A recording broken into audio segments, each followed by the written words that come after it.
Whoa, look, it's time to go viral. I'm homicidal, I'm killing all my rivals. I'm the man, shit, I put that on the Bible. Spotify my target, cause you know I got the title. Hey, I'm a Mac too. I told baby shake that ass like she Apple. She said it's real, so she got my name tattooed. House full, so I hit it in the back room. Whoa, baby said she need a nail, peep the urgency. I want a little Kim before she had the surgery. Leg spread on that hardcore poster. She love twerking, she just do it for the coach. Big dog, bull massive. 6 tray Chevrolet, I'm classic. All these niggas mad at me, that's tragic. The main bitch in the bed, that's graphic. Yeah, we about to go viral. Hey. What's the deal, people? It's your boy, the one and only, your host that do the most, Mr. Viral himself, aka the villain, because they hate me for my opinion. Welcome back to another episode of the Viral Way Podcast. Make sure you share, like, subscribe to the channel. As always, I got my co-host with me. Messiah the Great. Y'all know we gonna lead the way. We got my boy in the building. Y'all already know by now. You know, we done 100 collabs by now. So you know you got to put your thinking caps on when we connect. You feel me? Who we got over here, man? Yes, sir. Kali the one, man. You already know. We tapped in. We ready to go, man. Thank you for the love, for the hate. It's all support. I'm ready to go. Come on, man. You one more boy Messiah say you can go everywhere else for the cap, but come here for the facts. That's what we're doing. Yes, sir. We got a special guest in the building. You know what I'm saying? Chirac's own, Chicago's own. I'm going to let her run down her resume because it's heavy. Go ahead and let them know who you is and what you do. Hey, well, first and foremost, thanks for having me. For sure, the viral way. But this is your girl, Joycey J from the South Side of Chicago. I'm a media personality, publicist, digital creator, and a content creator. I do some of it all. Okay. So she do radio, she do content, she does it all. She's a model for marketing, you feel me? On. Yes. I don't know if you can see her feet, but hey, she need to get in selling them feet pics. She got the pearly whites on. But yeah, let me say this, because it's been a shift in the culture after our last episode hit the streets. Now, I don't know if you're aware or not, but the last clip that I uploaded on Instagram, it's at like 1.4, 1.5 million views. You know, shout out $1 million worth of game. Shout out them boys over there. You feel me? They tapped in and gave us a shout out in the comments. So, big ups to that's Wallow, big. man. Yeah, big up to Wallow, man. you feel me? That's dope. But I'm going to say this, loud and clear. Let me take off the glasses for this one. It's a new regime. It's a new wave. You know what I'm saying? It's a new sheriff in town. I don't know if y'all aware or not, but all of that, thinking it's cool to pop perks, thinking it's cool to sip lean, thinking it's cool to be ignorant, bragging about being at the bottom of every significant thing that got to do with life, but fighting to be at the top of the trauma Olympics, them days is over with. You feel me? We on high intelligence, high frequency, health, wealth, morals, character, principle. All of that is in now. That's the new wave. And we pushing that, we spearheading that, we forefronting that wave. So all of that bullshit in the mainstream that they feeding the people, that they feeding the streets, it's a wrap for that. You feel me? It's a new wave in town, the viral way. But chill though. How you feel about that? Come on, you better talk. Easy call, man. Come on, man. We talking heavy because it's like that. You feel me? That part. You feel me? Okay. Nah, for real, I think, well, go ahead. Nah, go do your thing. Nah, for real, I think that's true. I think that we done. We fed up with the excuses. You know, we're here to get ahead, and we trying to do anything and get it by any means necessary. Aggressive intelligence. Exactly. That's where we at today. And we're going to keep our foot on their necks. You feel me? I think that's where we at right now. Yeah, we staying tapped in. If you ain't tapped in, you tapped out. That part. But I will say aggressive intelligence, because I be reading comments. Don't think because a person is smart or intelligent that they soft. And don't think because a person is a warrior or, you know what I'm saying, that they got to be unintelligent or they got to be stupid or ignorant. Nah, you can be both. You know what I'm saying? You have your aggressive side, your warrior side, and you have your intelligence side. What they say is better to be a warrior in the garden than a gardener in the war. You feel me? Get your aggressive intelligence up. We pushing that the viral way. I think that's a fact too. If you really think about it, too many people are too much of one and not the other. So you really do need that perfect mix if you want to make it in this world. Yin and yang, law opposites. Nah, it's facts. And for me, myself, like he said, I done suffered through things in life at the highest level. I'm pretty sure a lot of us have. We all go through shit. Life gonna do what it do to you. So even choosing the viewpoint or viewing the world the way we view it is pushing a certain way because we've been self-destructing for too long. So now it's time to, you know what I mean, lift the world up, even when we stay down. So that's the viral way. Facts. Yes, sir. Look, let's get into it. Now, this is the topic, because we in California, so this is going to affect everybody that's in California. The fast food minimum wages next year in April is going to go up to $20 per hour. Now, you know, every time they raise the minimum wage on anything, cost of living goes up like crazy. Like I was just in, where was that? I was at Wingstop, and they like, hey, you know, next week the menu finna change. Mind you, a 10-piece at Wingstop right now, then they're $25. That shit already on there. Yeah. Hey, I remember the 10-piece was $10. Yeah. $10, $11 with tax. You Nigga, know what I mean? I bought a 30-piece. That shit was down there $75. And they like, we going up next week. Yeah. I'm like, well, this is the last time you finna see me. You feel me? But I want to get y'all opinions on how y'all feel about that. Because to me, it does not make sense to raise minimum wage saying, all right, these people are struggling, let's raise their pay. But then the cost of living percentages go up damn near double of what you just gave them. Mm-hmm. So they doing worse than they was before. Like you might as well have left the rates because now they really can't afford shit. Yeah, the pay went up, but then behind the curtain, everything went up. Yeah. You go to the grocery store now, I grocery shop every week. I'm spending $500 every week. And I'm telling you, that's one cart. When I was a kid, my mom spent $500. We got 2 carts back to back. Facts. We got 1 cart barely full with $500 worth of shit. So how y'all feel about that? I think it's just all perception because they're not, the people just hearing, oh yeah, minimum wage getting raised, we finna get more money. But they're not looking until, like you said, everything else is being raised. So now it's just balancing out. Like you think you're making more money, but it's an illusion because they're raising everything else. You're damn near still equivalent to the same thing you was paying before. You're still gonna be struggling in the same way. So that's how I look at it. The only way it's gonna ever balance out is if you make it more or can survive off more like it was back then, not triple the worth of everything else.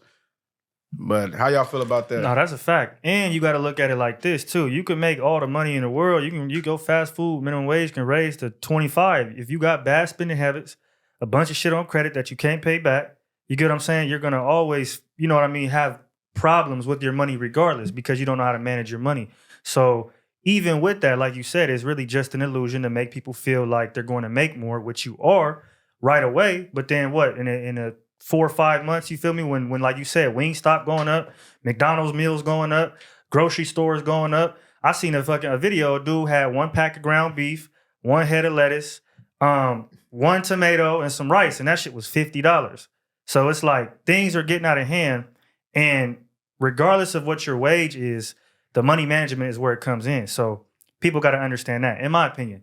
You know, I understand people want to make more money, and I think it's a good thing to make more money. I think it's cool, I guess, that they're going to allow fast food workers to make a lot more money. But at the end of the day, like we said, prices are going to raise. So at some point, I mean, shit is going to be, you know what I mean, to the point of no return. Like that's where I see where it's going, where niggas can't even afford, you know, damn near can afford gas, depending on how gas is going or not. So I just think that we're getting to that point where people are going to tap out. Look, I want to pass it off to Joycey J, but I want to touch on what you said as far as money management. Mm-hmm. Now, there's a big misconception with this money management talk where everybody's like, oh, you guys are just mismanaging your money. I'm talking to working class. You can't manage what's not there.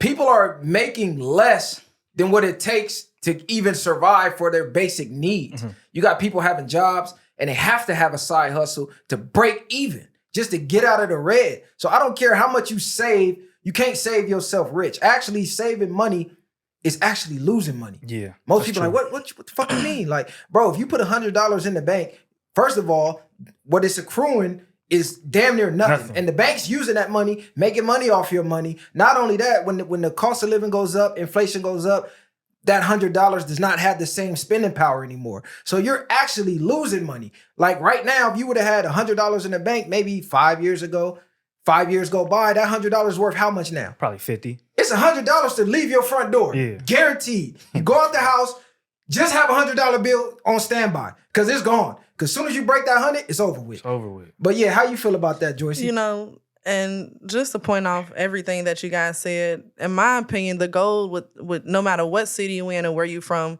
they want to keep the poor poor and they want to keep the rich rich.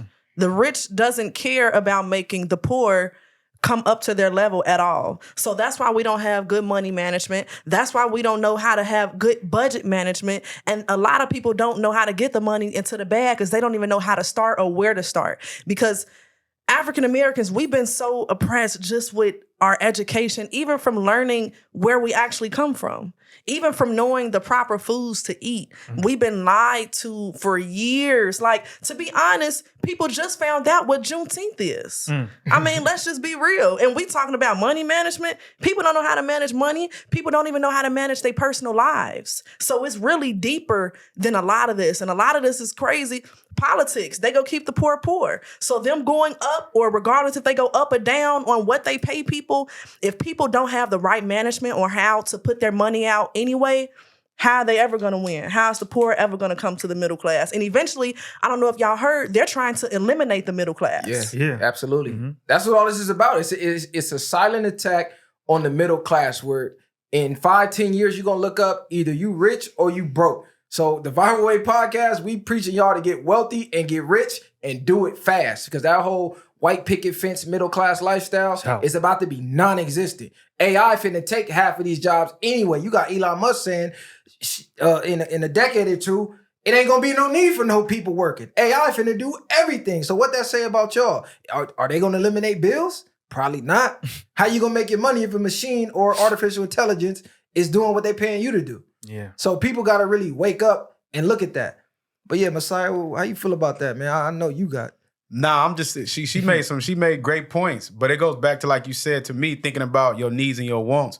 But I'm just even thinking based off of when I think how crazy it is, because if you pay attention, you go to stores, like the healthy shit be high as fuck versus the bullshit. The garbage be hella cheap. People quick to buy that. You might see some fruit that's $5-7, and you see some candy, like, nah, fuck that. I'm just paying $2 for the candy versus $7 for some fruit that's good for you.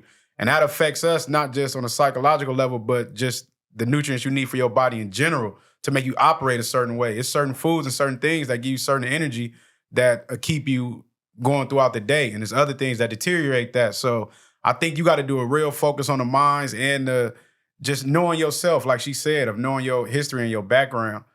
And think about it. In every hood, what's the main things we have? A liquor store and horrible food. That's it. I mean, I'm from Chicago. It's a liquor store on every corner. Like, I grew up only seeing liquor stores, and back then when the chips was $4 for $1. Like, I don't know if that was out here in LA, but $4 for $1 chips, like, that was a time. That was a whole meal back then. Like, so, and this just, like I said, this take us back to the roots. You know, what did we see as a child? What were your parents doing? What were your grandparents doing? So it really just all starts with you. We as an individual all have to look in the mirror and create that change that we want.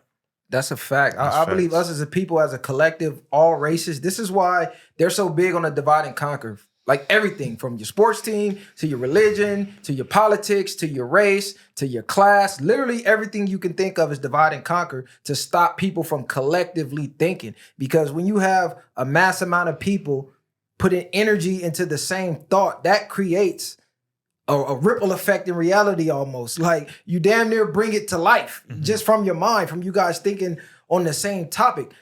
People really got to make a stand. It's on us, because what is the point of raising minimum wage for anybody if you're going to raise their pay, cost of living go up, my pay stay the same. So I lose money for you helping them, but you ain't helping us. And really, you fucking them over too, because they're about to make less than what they made before by the time you done inflating this motherfucker up. So people got to make a stand. I feel people got to make a stand. They say vote, they say do this, they say do that. Realistically, these political parties and these political figures are supposed to be working for us, according to the Constitution. But we act like we working for them. Yeah, like people scared to speak up. I was gonna ask y'all, what would you guys suggest for people to do? We got to start pressing lines. For people to do, I think. Go ahead. Go ahead. Nah. In my opinion, I think it starts with family. If you really want to be honest, because it all starts from home. So I think the first thing to do is to have a foundation at home where it comes from, mother, father, some sort, right? Like it's not going to be 100% perfect at this point, how everything has gone. But I think the first thing that we can do is get the family foundation right. Because when you look back in the day, like my grandma, right? She had a garden in her backyard. It was 12 kids in the house, but they had their mom, they had their dad. They had certain rules and regulations. They had certain things that they had to do. And I feel like that's why most of my grandma's brothers and sisters have become somewhat successful due to the foundation they had, where then you get to sort of later down the line and people are kind of out of whack because they don't have that male presence within the house, or if they do, it's toxic, as well as the female presence in the house. And then you go to, like I said, they had the garden. Now we don't even have good food. Most of us, and a lot of our sicknesses come from a lack of nutrients. That's really what it is as well. And I also think that powers the mind. And so if we're able to have a good family foundation, get a correct diet, we can already think at a higher level just based off that. And on top of that, like I said a while back, if you have a man in the house, it's harder for the government to get a hold of those children's minds, right? Like if I'm in my house and I'm telling my kids from the ground up, hey, you're a strong black man, you do this, A, B, and C, you know what I mean? When they go out in the world, they're going to stand tall, they're going to stand strong, and they're not going to be so easily swayed by the opinions of other people, by politicians, because these politicians are working for people too. Like you look at the RNC, which is the Republican, National Committee, which they fund Republicans. Same thing for the Democrats. So who are these people? We don't even know who they are, right? So I think when you do have a good family foundation, have a good diet, that is the key to building soldiers, in my opinion. You got to get them while they're young. If not, then it's going to be hard to shift the culture. No, that's absolute facts. This is why I preach so heavily against movements like the feminist movement and this new body positivity movement where obesity is actually praised and being fit is looked down upon. Like you said, it starts at home. It's a reason these battle of the sexes is being pushed so hard online into the algorithms. They want to keep the family split, like you said. They want to keep the fathers out the homes, like you said, because a society with no masculine men, toxic masculinity they push, and they trying to get rid of masculinity. Yeah. Telling men it's okay to wear dresses, it's okay to be in tune with your emotions, and you know what I'm saying, all this nonsense, turning boys into girls and got the kids wearing dresses. All of that is part of the agenda. You know what I'm saying? Because a society that's weak, lacks masculinity, is unfit, like you said, the bad diet, there's no father in the home, there's no leadership, everybody's running crazy. They're easy to control. And then we ain't even gonna get on the education system. You know what I'm saying? That's made to dumb you down. People is going $100,000 in debt, $90,000 in debt for a higher education that's not teaching you shit. You don't even know how to manage your money. You don't even know how to manage credit. You don't know anything you need to survive. They don't even teach you how to manage a proper diet and exercise plan. But you paying these people hundreds of thousands of dollars. And then you get out into the real world and everything they taught you, none of that shit even applies anyway. Now you a debt slave for the rest of your life. Now you really can't think because all you're thinking about is paying off this debt. Then what they tell you do? Oh, get a job. You need a car. Now you in debt some more because you got to take out a loan to get the car. Or what they tell you, get a house. Now you in debt some more. You took out this 30-year loan for this $1 million LA house. You a lifetime debt slave. You're done. They already got you. Now they working on your kids. Mom ain't at home. She ain't teaching the kids no more. She at work because both of y'all got to work to provide. So the kids is already gone. Yeah. So it's all one big ripple effect. Everything happens for a reason. And people got to start waking up and looking at these divide and conquer plans that they basically unfolding right before your eyes. Because everything that they do, they have to tell you to do it. That's how they avoid karma. People, how can they do this? Karma's gonna work. No, it's not. If I look you in your face and say, hey, at 5 o'clock, I'm coming to your house and I'm taking all your shit, and 5 o'clock come and I come take all your shit and you just sit back and watch me, did I rob you? You basically gave me access to do it. I told you beforehand, you did nothing. So what they say, silence is agreeance. They telling you what they're gonna do, and society is completely silent. So you're agreeing with everything that you saying you complaining about. So people got to make a stand. But yeah. Yeah, I believe it starts at the homes, but I believe that you got to continue to grow. You got to continue to keep learning. You got to learn knowledge, and you got to learn how to apply that knowledge, even when it comes to, like you say, raising these kids or dealing with these environments, because it's strong influences on all of that. Like they did like a study, so they had like 2 parents that they had a kid in a room basically, and they put like a bag up, and them parents just beating the shit out the bag, like, and then the kid sitting there watching, and then they allowed the kid, what do you think the kid did after watching the parents? And ended up beating the shit out the bag and learning that same type of behavior. Then they did another kid where the parents were just peaceful, loving, you know what I mean, hugs and sharing stuff and doing the same thing, and that kid developed to be that way also. So it plays a strong way.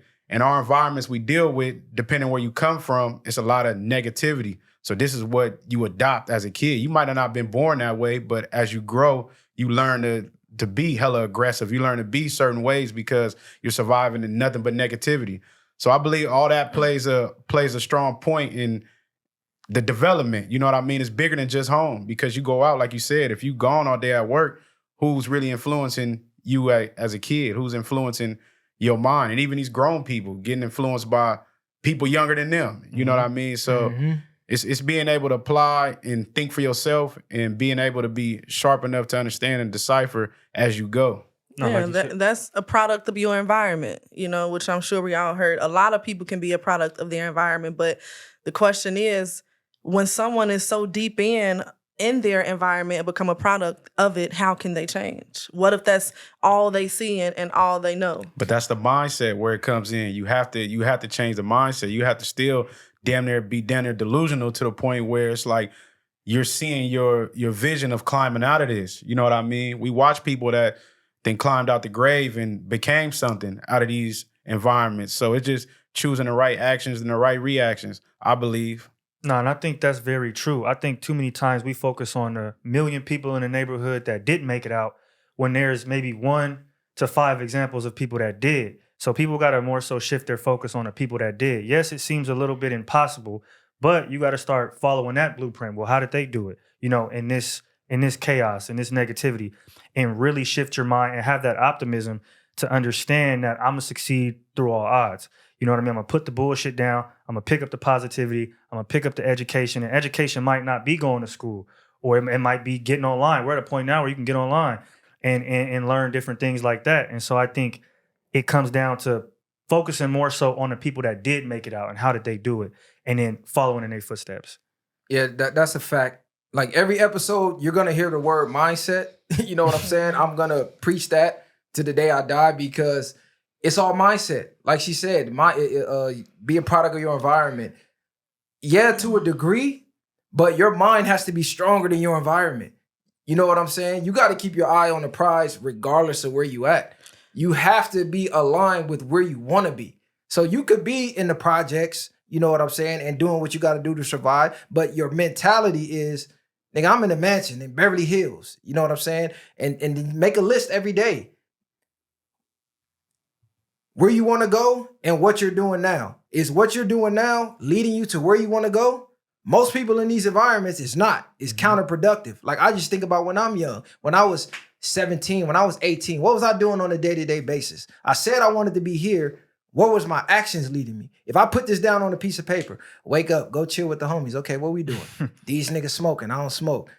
We over here looking for ops or we trying to look for a lick. Like nothing was aligned with where we said we wanted to be. You know what I'm saying? Once I changed that and I started to really pay attention to what I was doing day by day and making sure every move I made was calculated and every move I make is furthering me to get to where I was at, I started to get to where I was at and it was like instant. It was like, damn, it's that easy? And that's why mentorship is so important. I think, and I'm sitting here asking you guys questions because I get a lot of people ask me questions. And the main question is, how do I start? If I want to change my life, okay, how can I make that first step? And really a lot of solutions is getting a mentor, get someone that did what you're trying to do, talk to someone that went to where you're trying to go and follow their footsteps. And it's so simple as just listening. Like sometimes the formula can be right in front of us and somebody can tell us everything we have to do, but we just won't listen. The big thing I know, one thing is that we coming from society where the blind leads the blind. So we see a lot of that going on. So you think you're going somewhere, but you're like a dog chasing his tail. You just going in circles in circles. So like you said, and it goes back to what you said, the mindset, you have to be able to see clear enough through the fog to understand where you're trying to go, where you're trying to get to. Even waking up. Why are you waking up every day? Why are you getting up to do what you do? People don't even know why they're getting up. They just program and just going throughout the day carelessly, like what they call it, damn, I forget. A drifter. Yeah. Yeah, you out here, you just drifting. So that's the biggest thing, like you say, getting on your purpose, getting on your job and figuring something out. I seen a clip of a video, but they also said, this is how psychologically they work on us. They said, say you get rich today, they bring you out of the poor environment, and they don't want you basically to have your influence. So they bring you out, get accepted with the white people, with the elites, and you feel like you something, but they never really look at you the same. But they take you out so you don't teach the rest of these people how to wake up. You know what I mean? To keep the rest of them dumb. So they allow, okay, one person, we allow him to the barbecue, and that's cool. We ain't gonna worry about him. We're gonna better control him while we still controlling them. But if we allow him to stay sharp and keep them sharp, what you think is gonna happen? If a gang of us wake up, if a gang of us be able to climb out the same way, we're gonna be a problem. No, I think too. that's a fact. I think too, when people say, like, where do you start? A lot of us try to start like, and when we do start, it's like, okay, I want to be a millionaire, and so you immediately shut down because you're like, well, damn, how I'm gonna do that? You get what I'm saying? I got a saying that says, small bricks build big houses. So I like to build things brick by brick. You already know Franklin Snowfall. So you got to start with the things that you can control first, like your fitness, like your education, like your emotional intelligence also. Like not, maybe a nigga, you feel me, cut you off and now you outside finna fight and then you make a decision that alters your life for the rest of your life due to your emotions. So I think we have to start very small with those little things and get in tune with our fitness, with our emotions, you know what I mean, with our mindset. And then we'll be able to tackle things like, okay, how do I want to make money after I have my fitness or after I have my emotional intelligence down? Because all those things are building discipline. You know what I mean? Little by little by little. And it's just getting you ready for the bigger task. So if you can do something on a very small level, then when you get to the bigger level, it's like you'll definitely be able to do it because you was down here running with, 5-pound weights on. So then when you take them off, you're going to be flying. That's kind of how I look at it. Yeah, while we on the topic of mindsets, this is another topic that's plaguing society, and I know everybody in this room has dealt with it, and I feel everybody in this room is emotionally intelligent enough to be able to share a way to get over it. Depression. Depression is ruining a big chunk of our communities, specifically ours. You know what I'm saying? And I just want to talk about like causes and effects of depression and what you guys feel the cure is. Because to me personally, I ain't gonna say depression ain't real, but it's kind of a self-inflicted wound. And that ties into emotional intelligence. And that ties into your mindset being stronger than your environment, than people's words. Like, we can grow up in the projects, you can grow up in the hood, you can grow up broke, you can grow up poor, and you can be happier than somebody that got $1 million in a mansion. Because how many millionaires we done seen Off themselves. that off they self. They wasn't happy within. Happiness starts within. Most people are depressed because they're searching it from outside sources, materialistic items. I ain't gonna be happy till I can get the new Gucci belt or the new Gucci purse. Then they get it and still not happy. I ain't gonna be happy till I can get on the flight and go to Turks. Then they get to Turks and like, oh, this was cool, but I'm still searching for that feeling. You're never gonna find it outside. It's within. Once it's within you, everything outside will follow suit. But I wanna know how y'all feel about that. So for me, I know, like I said, I have my fair share of suffering. So a lot of things that I do, I always go back to things being worse than it was in my present moment. I go back to times where I got through shit that I didn't think I was gonna get through at that moment. You know what I mean? So I have a strong voice in my head where I talk to myself. So I feel like a lot of people, depending on how you talk to yourself, you can speak life into yourself or you can speak negativity into yourself. You know what I mean? You could be depressed, keep talking about how depressed you is, but really you just being a bitch to yourself. Because it's like, nah, like, cause I'll be sitting there and I'll tell myself, get the fuck up, go get in the gym. What the fuck is wrong with you? Like, it might equivalent for 5 minutes, maybe 30 minutes, or it could be days, you know what I mean? Depending. But I notice once I get up and put some action to it, I feel better immediately after going to do that. You know what I mean? Get some headspace, go to the beach, go take a walk, go in nature, go do something else to get yourself out of that. Don't just be sitting in the fucking house and crying about your times if you're not even trying to change the shit. You know what I mean? So it just depends. Some things you just can't control, like on a deeper aspect, far as maybe something happening to somebody or whatever the case is. But I still believe 9 times out of 10, go back to the mental game. That's the mental warfare we got to fight every single day. That's the battle, the real battle. Once you be able to overcome that and get your mind stronger, then you deal with tough times. They're not gonna last, but we know tough people do. And long as you keep staying focused and keep staying strong on yourself with that, you'll be straight. I think in today's time, right, like, cause social media is a big, I would say, cause of depression because for one, it's limiting how much you get outside, which I from what I know, sunlight has a direct correlation to energy and how you feel. So a lot of people are spending a lot of time inside and a lot of time looking at other people's lives. And so over and over and over and over again. And then while you're doing that, you're looking at chores like, well, shit, I don't got shit. So I think that's a big cause of depression. Then I think when that happens, instead of people going and doing something about it, they self-medicate. So they do the weed heavy, they do the pills heavy, they do the alcohol heavy. And for a while, those things release good serotonin, it releases good endorphins, but eventually those things are so active within your brain that it actually starts to do the opposite. So that even starts to cause even more depression because you keep thinking you self-medicate it's going to make you feel better. And it's actually doing the opposite because the chemicals are just too present within your system. So I think some of the ways that we can cure depression is by sustaining from those things, abstaining from those things, and also understanding that this world will chew you up and spit you out if you are not tough enough. And there's always somebody that has it worse than you. You know what I mean? That's one of the biggest things, like you said, that I try to remember. As soon as I'm going through a mood, I'm like, man, you know what? Somebody for sure got it worse than me. And then on top of that, if I let this eat me up, then where am I going to get for the day? You know what I mean? And that's a trickle down effect. So if I do this and feel this way and let it beat me up for week after week after week, I'm going to be nothing. So you have to fight against that and understand that I think we all deal with feeling sad or, feeling like we're lacking somewhere in some aspect. But the only way to fight that is to wake up every day and fight every day. And I think that's just what it is because anybody could easily slip into depression. I think it's very easy to slip into it because everybody's had traumatic experiences. Everybody's not where they want to be in life. But the only way to, like I said, combat that is to fight it. And so how you do that is, again, we keep reiterating, but staying in shape. You know what I mean? Keeping your mind sharp, going to see friends, putting yourself in environments where people are going to talk and speak life into you. You know what I mean? You also do the same into others. Don't be gossiping.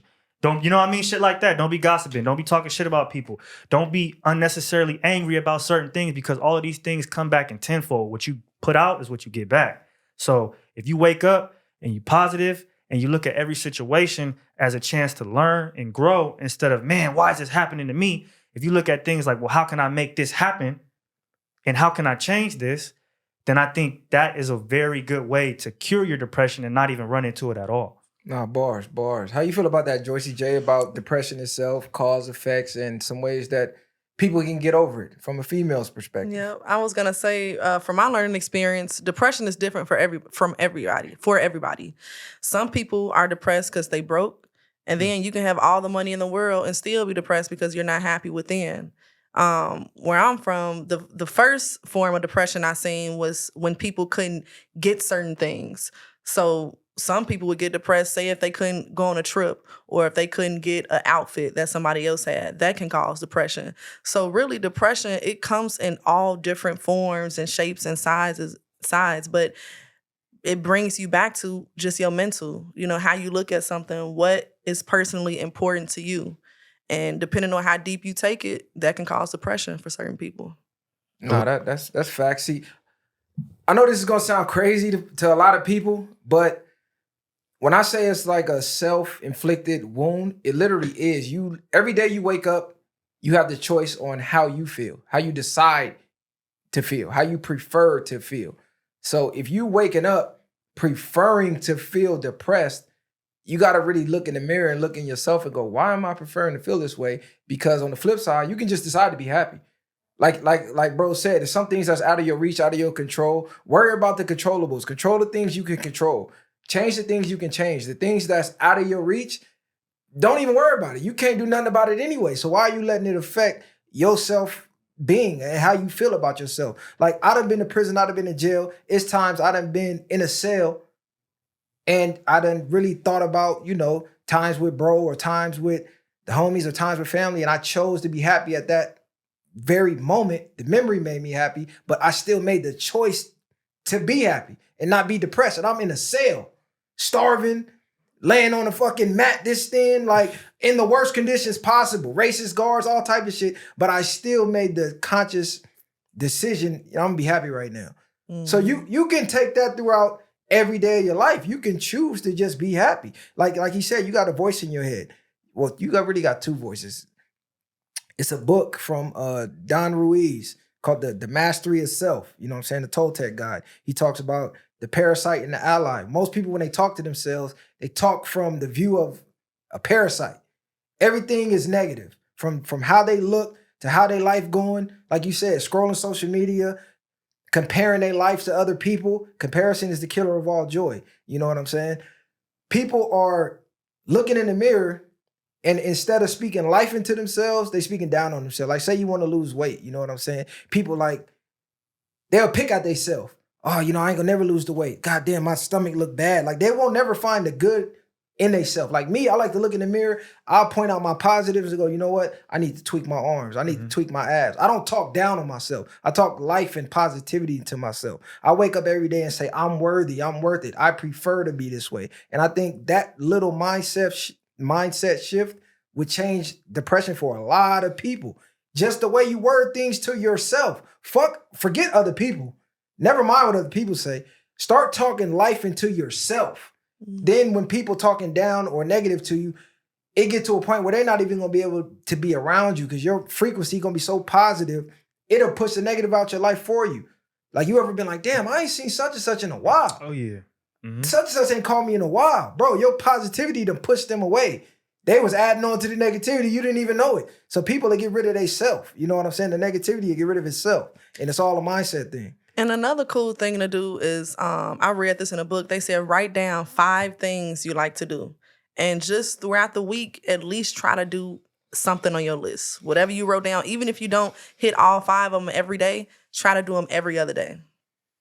Start counting your blessings. Start counting the things that's good for you right now. You know what I mean? Practice being grateful. I think that's so small, but it's so simple that it does do numbers on the mind. But like he said, you have to do these things. If you've been programmed with a negative mindset, it's not going to just happen overnight, though. You got to repeatedly do these things with yourself. It's damn near an everyday thing, as far as even if you're not meditating or just repeating, like you said, speaking big on yourself. It's only you. Why would you speak down or the worst about yourself? Why not lift yourself? Why not think you the best in whatever you're doing? Why not view yourself in that way? Even if you have to be a little delusional to the point where your subconscious mind downloads it like a computer and it becomes accepted in your reality. So just stay focused on what you're doing. Like y'all said, it's different levels of depression, but climbing out of that. Once you get out of that, you'll feel that much better for yourself. It's like wins for yourself. Every time you make a positive thought in the bank, your mindset will change, and then everything in your life will start to change. I think it's like Viral said too, though. It's a lot of self-inflicted wounds because a lot of us will sit up here and just like you said, well, I'm fat. Okay, what you gonna do about it? Because if you immediately hit the negative thought with, well, how can I fix it? Then you can get your mind on that. And then once you make the step to do that, that shit don't even exist no more. And you got to also understand it takes time. A lot of people, you know, they want to get in shape and they want it to happen tomorrow. They want to get some money and they want it to happen tomorrow. It's a long road. You feel what I'm saying? That's why I say the small bricks build the big houses, because you have to take it day by day, and you have to understand that as soon as you start thinking something negative, okay, well, how can I change it? You know what I mean? Because a lot of it is really just sitting around and having that parasite mentality of, well, pretty much I'm my own worst enemy. That's pretty much what it is to me, you know? And so that's why I feel like I don't really run into it too often, because as soon as I start thinking something negative, I try to find a fix for it. I think a lot of people are not even aware of what they think. People are not even aware of their thoughts. You know what I mean? So it's like, I always call it like the watchman at the gate. If you got a castle and the front gate, they got to get damn near buzzed in before they can even open the gate and let anybody come in and see the king. So as your mind to be the castle, you have to be aware of what thoughts are trying to penetrate your mind and which ones you allow and throwing them out. It's like, what is it like? Weed seeds and good fruit. Everything you plant and seeds in your mind could become weeds, and that's the negativity. And the good fruit would be like trees and plants of positive thoughts. So just be aware of what you're thinking, and that way you'll know, like, far as or what type of mood I'm in, because what you thinking lets you know how you feeling. And 9 times out of 10, when you feeling bad, it's because you're thinking bullshit. Like he said, keep changing your thoughts to good shit or good pictures of things that make you feel good, and that'll change everything far as your mind and how you feeling. Let me ask y'all a question. gonna start with Joycey J. How often do you sit down and really analyze your belief systems? Like just about life and about how you view the world? Like how often do you sit down and like, all right, I was taught this, I believe this. Why do I believe this? Who taught me this? I feel like I think about it most when situations come about when I have to think about it. I wouldn't say I sit down every day and think of, okay, I was raised like this. Let me make sure I keep the same mentality. Because actually growing up, I lost a lot of habits and ways that I used to have. I think as we get older, we have different perspectives to things, from things we used to eat, from things we used to do, from places we used to go. So rather than sitting down thinking, okay, I should be like this, when I sit down and think, I always like to think of what can I make better? What can I do better? What's something that I can do different that I didn't do yesterday that I can do today? But whatever that thought is always, it brings me back to positivity. I always just like to just be better than the person that I was yesterday. But personally, like I said, how often I do that? When the situation comes and I have to. Okay, that yeah. person. The reason I asked that because a lot of people's depression comes from them carrying the baggage of someone else. People are living with agreements that they didn't sign up to live by. Like they didn't agree to the agreement. It was forced upon them. They say the easiest thing to be in life is yourself. You got a lot of people going through life trying to be 100 different people because a lifestyle that was forced upon them directly and subconsciously, unconsciously programmed into their minds that, hey, you got to be this way. Hey, you got to eat this way. Hey, you got to think this way. Hey, your relationships, they got to be this way. Nobody ever sit and said, well, why? I didn't agree to that. Why I got to live that way? A lot of that, if you would detach from certain things that you were taught, like she said, she grew up and as she matured and situations hit, she actually detached from a lot of things that she was taught. Mm-hmm. That would cure a lot of your depression right there. For sure. Detachments, because we have attachments and detachments.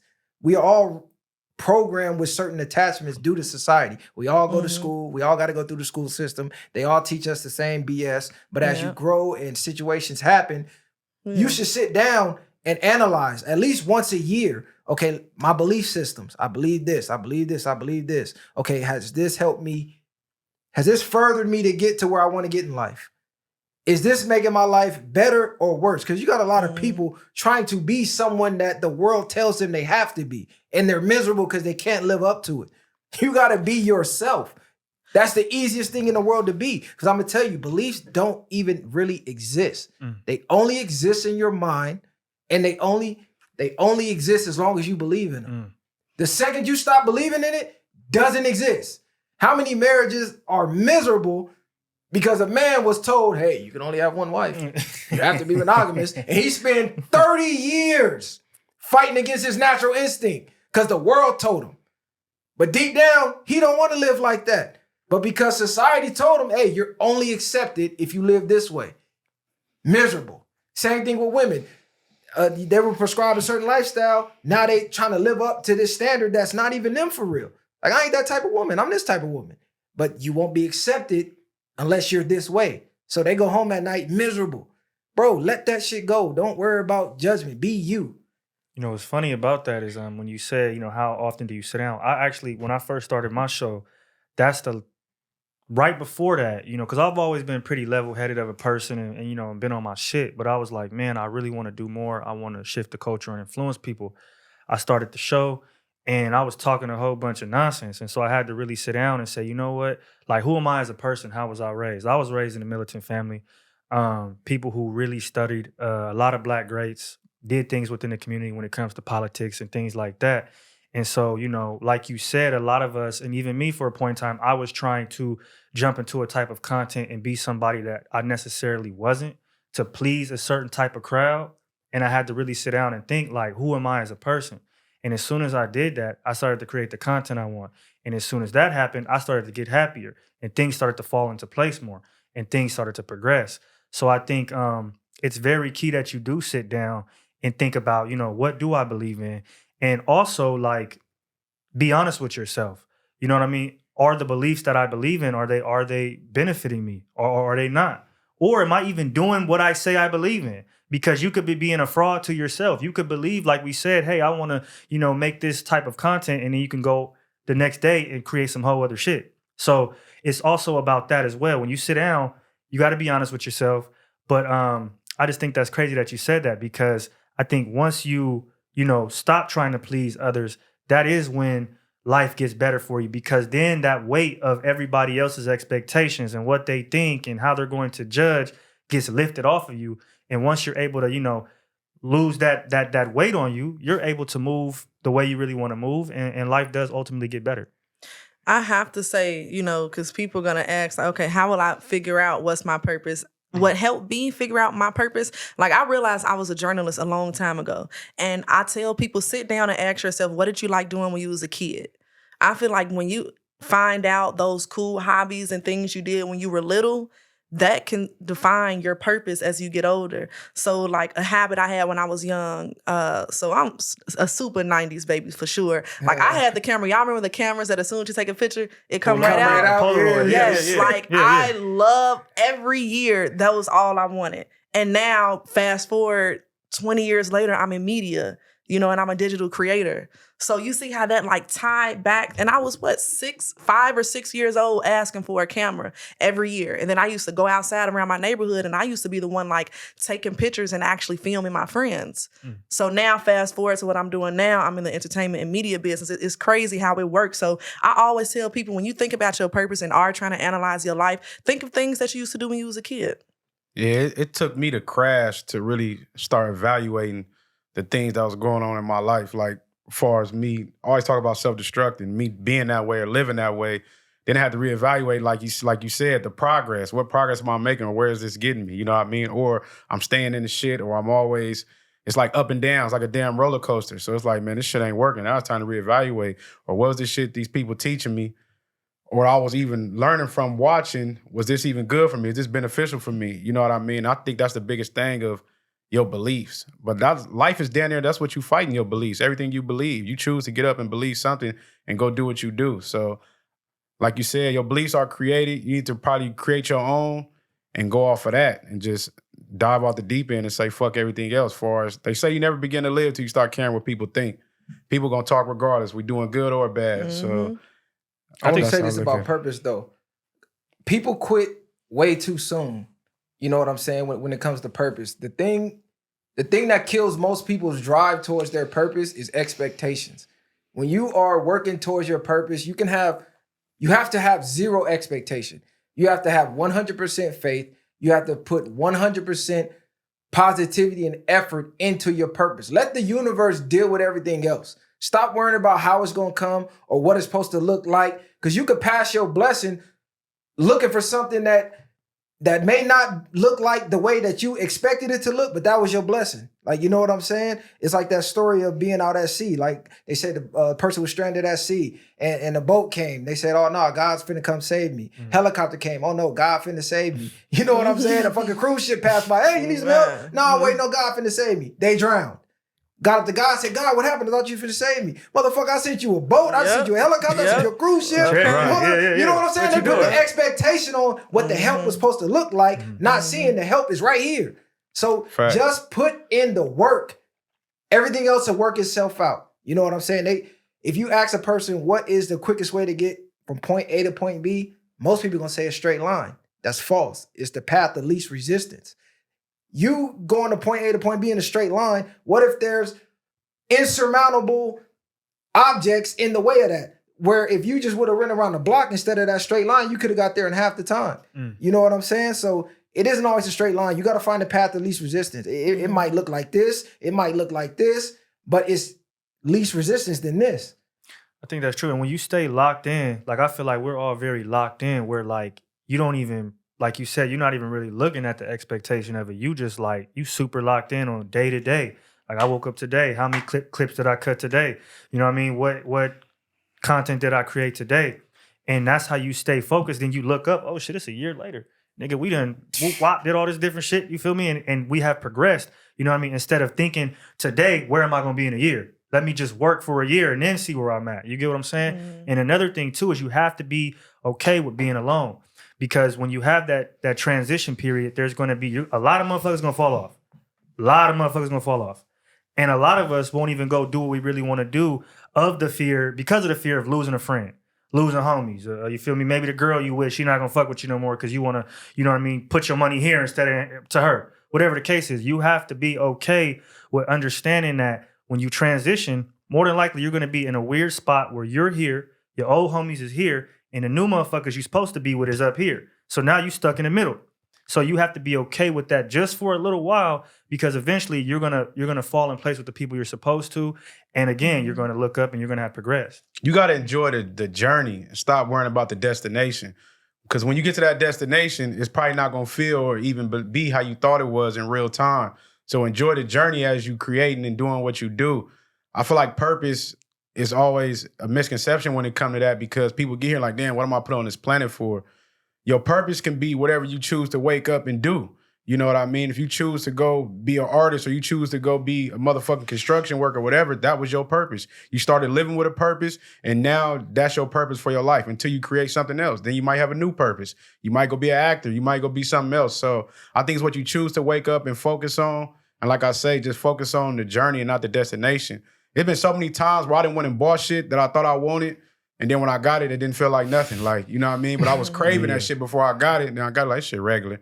Like, you know what I mean? So I'm understanding that I have to enjoy the process of what we're doing right now. These are the shit I'm going to remember. Not when we get to them, okay, we get $1 million or whatever the case is. Yeah, that's going to feel good. But remember everything we did to get to that is going to be the highlights of it, I believe. The journey. I feel like the journey is the most beautifulest part about life. No matter what level you're trying to get to, no matter where you're trying to go, like that journey, you can't ignore it, because you're going to learn the most out of that journey. Absolutely. What you got for us? I'm thinking we go right to the NPC shit. I'm ready to get to the bullshit. Man. Oh, okay. This is something that's insane to me. I'm an 80s baby, 90s kid. I ain't never thought I would ever see something like this. This NPC streaming shit. People taking it as a joke, but this is going to have severe effects on society, because I'm seeing men doing this now, and that's the spooky part about it. I wish you had the video. I know. I wanted to put the video. And explain what that is, too. MC. It's some crazy shit. NPC streaming. So basically, people will get on live, TikTok, Instagram. Usually it's TikTok live. They'll get on live. People will leave crazy comments, and they'll act out the comment. Like, say somebody sends you, Rose, Oh, the smell cat good. girl. The, Yeah. What's her name? ice cream so good. Ice cream so good.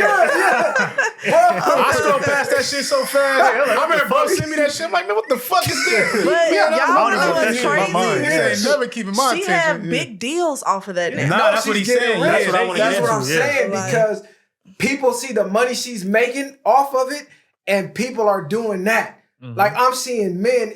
What the fuck is this dude's name? The Glizzy Gladiator Oh, I or ain't something? seen no Yeah. dude. His whole shit is about sucking glizzies. Yeah. People will send hot dogs, and he's sitting there, he's- glizzy overload, Yeah. sucking glizzies for an hour. People sending the money to do this Oh. shit. Hey, Oh, I don't know if you see Spider-Man, too. You got Spider-Man, too. in New York, they got people standing outside Times Square with a fucking tripod. Ice cream so good. These What? grown ass men though. Yeah. Oh my God. Like, where are we headed as a Hey, society? just imagine how the elites and all the people sit back and look at like how stupid these motherfuckers is. Yeah. But it's crazy though, because it's like, damn, well, y'all knocking it, but they getting their money. But that goes back to what I was saying earlier about taking the one person, giving them that money, and now everybody else jumping on that, but they're really just controlling the whole environment of dummies. Like, yeah, look how stupid y'all look like out here doing Like, this. bro. But the couple people that got money is winning, but Yeah. like I always say, at what cost? Now everybody else, like you said, you step outside, they got all the stands and the machines just looking crazy as fuck. Everybody not making money. No, No, now that's they my not, point. but that's an Yeah. illusion of it. Bro, Yeah. men went from hunting, we went from fighting wars, we went from building architecture To sucking glizzies. to sucking glizzies on TikTok. Yeah, you niggas are This is a weirdos. grown man with a son. This is bro. This is going That's to a wild. spooky place. They call them NPCs for a reason. Like, these people are bots. You have no These brain. are robots. They have no brain. Like, they just program. Like, send them a light. I sent bro a clip. They just sent a lightning bolt. The dude just did this for. Yeah. What? No. Stupid shit. No, stupid shit. You remember the clip? Yeah. Bro, He like, 100,000, I'm going in. Yeah, 100,000, I'm going in. He started screaming and shit. I'm Grown like, ass yeah, men. This shit crazy. This is spooky. But he got his bitch in the back supporting. Yeah. Like, And she now, like, you know here what? you go. And to me, that's the problem. I want to address the culture. When do, why does a bag override everything? Like, you can't even tell these niggas, yo, this is not cool because they're like, well, shit, I got 50,000 in the account. I just cashed out this, or I just bought this off of doing this. You get what I'm saying? So we're at a point now where the bag is more important than who you are as a person and what you're actually putting out there for other people to see. Niggas don't give a fuck. What it is, we're desperate now. Like, let's think about it. A lot of jobs are leaving. Yeah. A lot of opportunities that we used to have are no longer there and probably will never come back. A lot of stores and corporations and corporate jobs that people used to have, they can't get it now. So I feel like everybody is desperate for money. So yeah, they go act like they getting electric crews, sucking glizzies or whatever for a little to money, get some money because they like, look, I'm not going back to Walmart, or look, I'm not going back to that job I used to have. Like they fired thousands of people before COVID and still firing people. So now I just feel like anybody go do whatever they have to do to get to the bag. And the main thing right now is social media. Yeah. Social media is the biggest influence on our entire culture. And that's what I was telling people. I was telling, like, at the same time, it's like social media has made work so unfavorable too. Like if you're a worker, you damn near a bum. You a bum if you work a 9 to 5 now. They like, shit, you get more props for being an NPC than working at a Walmart. That's wild, though. It's really, we're at I'm that telling point. you, though. I'm not even crazy. I seen Pinky down, but I haven't seen a lot of men. Every day I click up on TikTok, she the first one on there doing this shit. I'm like, what the fuck? And they sending her money. I'm not even mad at them. No, they getting their money. You know what I mean? But it's just crazy. I'm mad. I ain't mad. I'm mad. It's just crazy where we at in society. But it is what it is. Like everybody don't give a fuck about what other people own. That's the definition of not caring about what people think. Like we just said, you know what I mean? So they living like you said, carelessly as whatever I need to do to get it. And people will sell their soul for it. So what fares a man to gain the world but lose his soul in the process? Yeah. Like people are literally selling their soul for the bag. Like at some point, character, integrity, morals, principles, this has to start mattering again. We can't just say, oh, he getting the bag. He's sucking dick on TikTok. Yeah, that's crazy. I didn't see that. That's what I'm I didn't know what y'all But on. wait, that's what I'm saying. The glizzy got. But wait, technically, he's not literally doing it though. He's just acting. Nah, that's even like worse he's though, eating yeah. a hot dog. Right? No, he's acting like he's sucking a glizzy. Yeah. The glizzy is a dick. Yeah, that's what he's trying to do. But You know what I'm saying? They sending them 50. Oh shit, glizzy overload. Yeah. 2 hands. Like, what the fuck? For a bag? At some point, this shit has to start mattering. Like, imagine your son at school with his friends. Man, my dad a firefighter. My dad is a landscaper. My dad work on the oil rigs. What your dad do? He suck glizzies on TikTok. Yeah.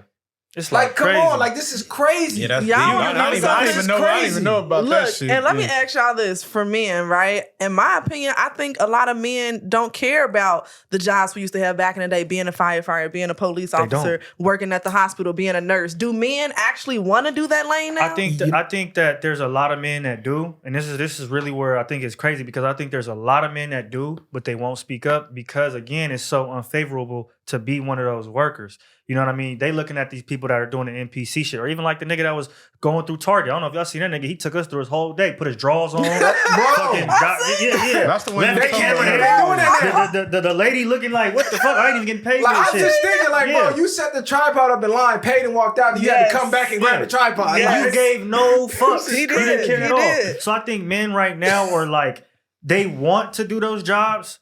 I think, but again, social media has made it so unfavorable to do so where it's like, man, let me just go and just try this because being a firefighter, you know what I mean? I ain't gonna get no props for that. But the crazy thing is people gotta get off social media. Cause I'm gonna tell you this right now. When you if you are a firefighter, you go pull up in that Benz, you feel me, and hop out, fresh fade. You got an Good apartment. benefits. You got an apartment to Bro. go back to. You're gonna be all right. But I think that You gonna be all firefighter right. stuff, the risk is not always worth the reward. That's true too. Hey, So hey. you have to really be wanting to do that. That's Like a we said, risk. it go back to the money. The money doesn't always equate to them putting their life on the line, and that should be serious. You got to really be ready for that mentally and physically because it do beat you down when it comes to that type of shit. It's like, why I'm gonna go tear my body up and do all that shit and I'm not making no money, like you said, and you got these NPCs making more than me in 2 months. You know what I mean? shout out all the blue collar workers in America. Shout out For y'all. sure. Y'all are keeping society going. Intact. Don't lose faith. But I think a lot of that comes with you have women literally get online saying, if you work a 9 to 5, you can't fuck with me. And that's I need a scammer. That's stupid. I need though. a D-boy. Like, I need an NPC or like That's- so this is what men are chasing because in reality, everything men do revolves around a woman in some Facts. form or fashion. So if I go be a plumber, you're gonna look at me like a bum. Meanwhile, plumbers making a bag. They can make 100K a year. You can make 200K a year as a plumber, make your own schedule, living life how you want. But the women gonna look at you like, you a plumber, you dirty ass nigga. Or you gotta work on Saturday night. You might have to work on a Saturday. You might have to work on a Sunday. You know, a lot of females too want that. Like I said on my last episode, they want that accessible.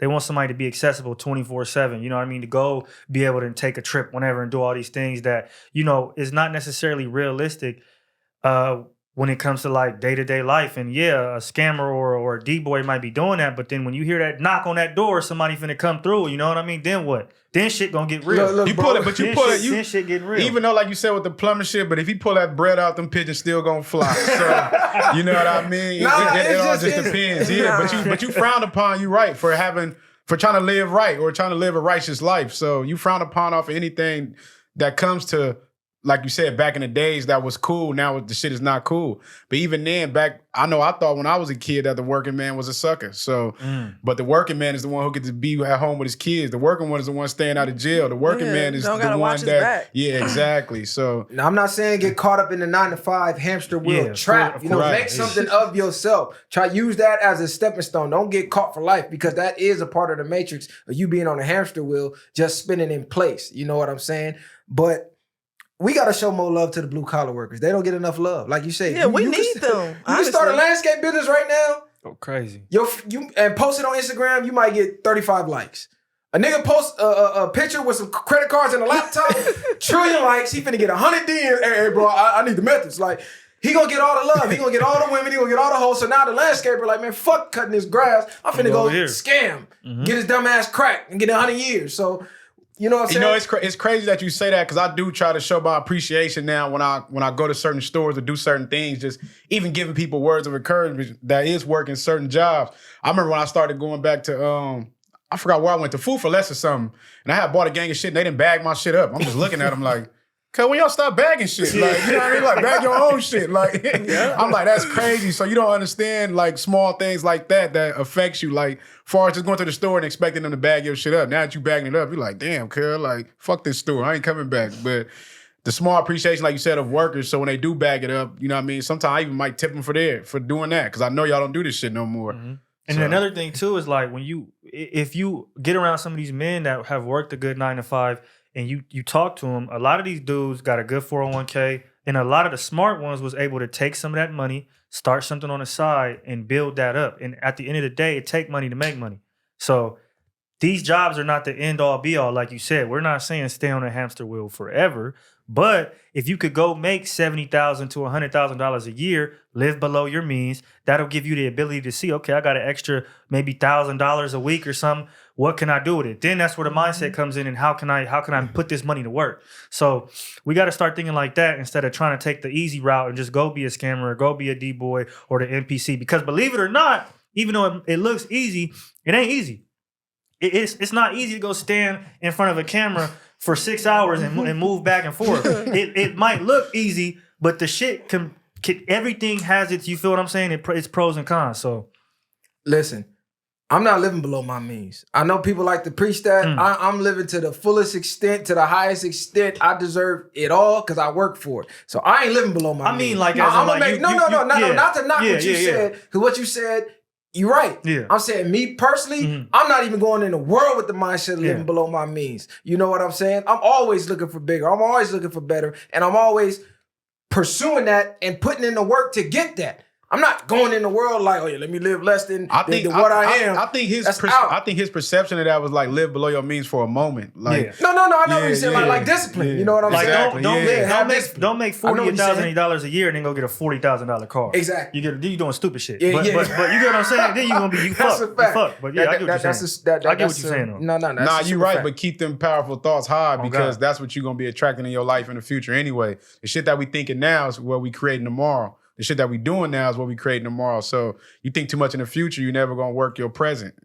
And you stuck in the past, you're gonna keep recycling those experiences. So you gotta focus on in the now and keep doing what you do to get to where you're trying to go. Listen, the goal is to make profits. Wages make a living, profits make a fortune. Most people wake up every day trying to make a living. Oh, I'm out here trying to make a living.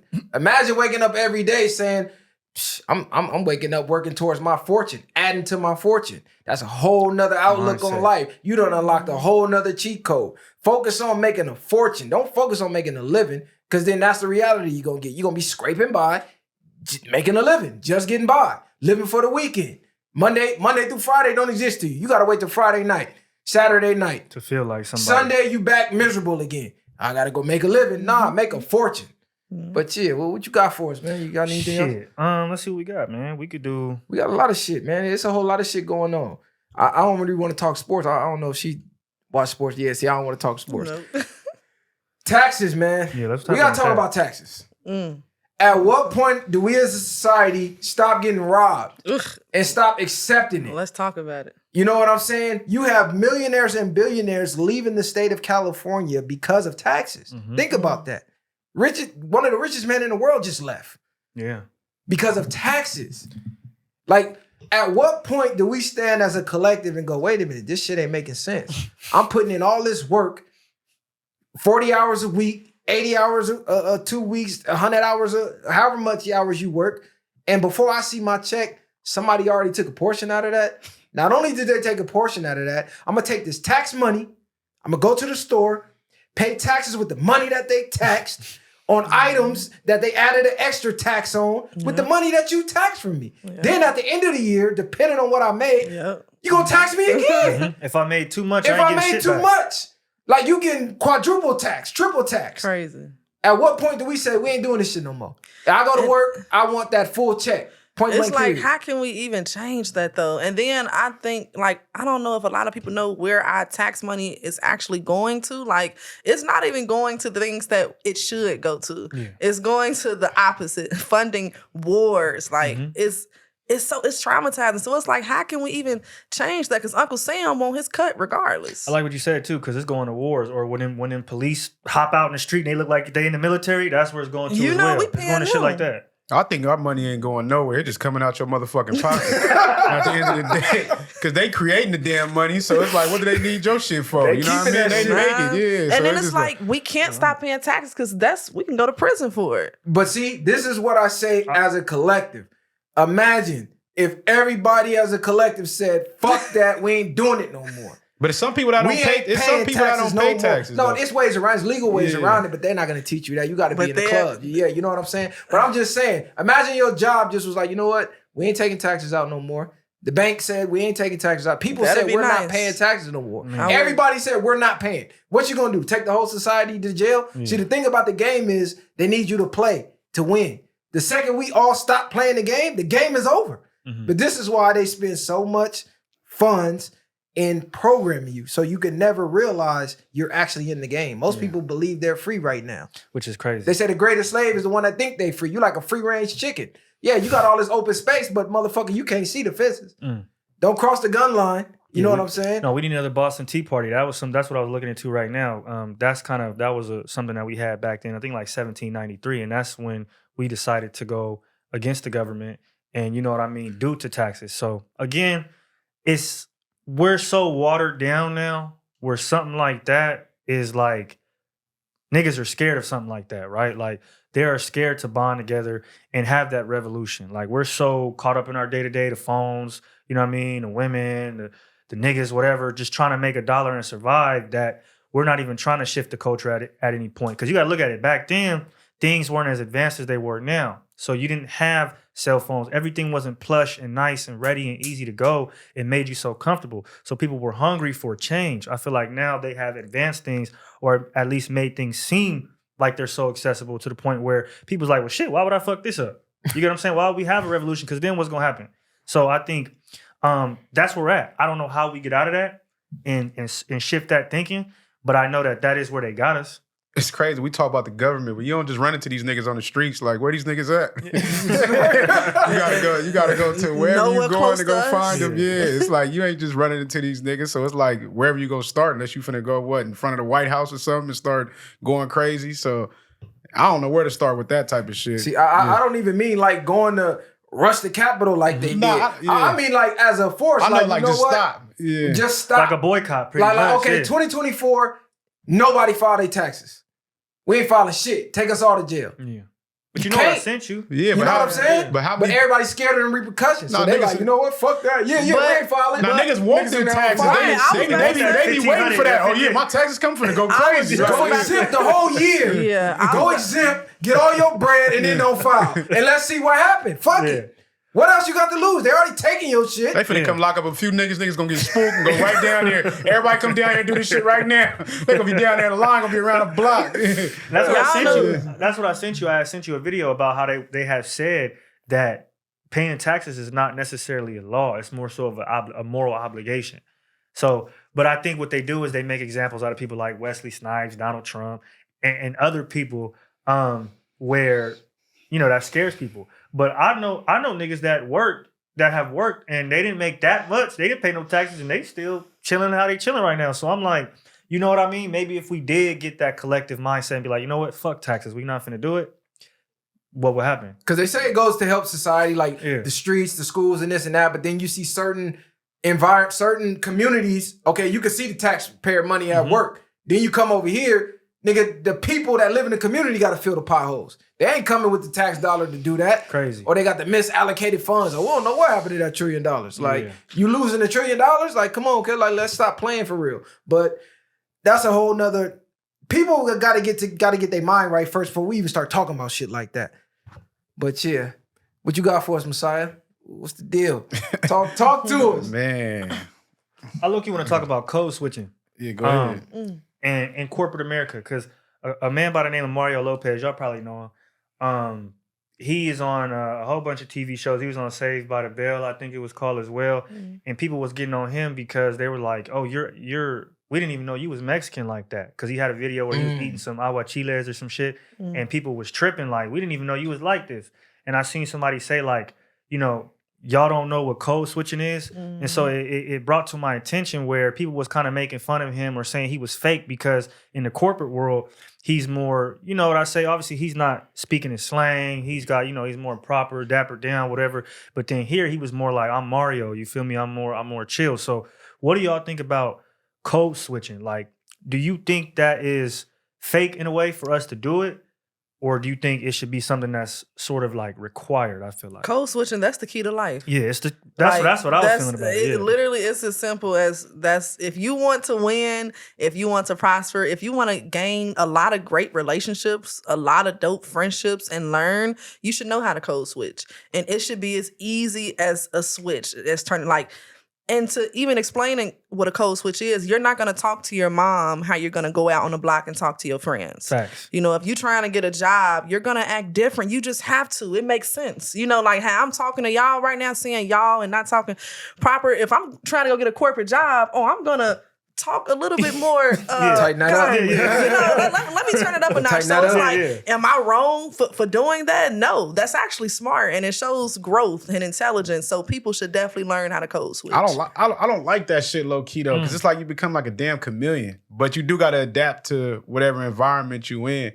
But it's like you just become a different person every time you get around somebody. So like you putting on a mask. So then it goes back to what's really real and what's fake. Because like she said, you're gonna be some way different with your mom versus with your homies or with your brother.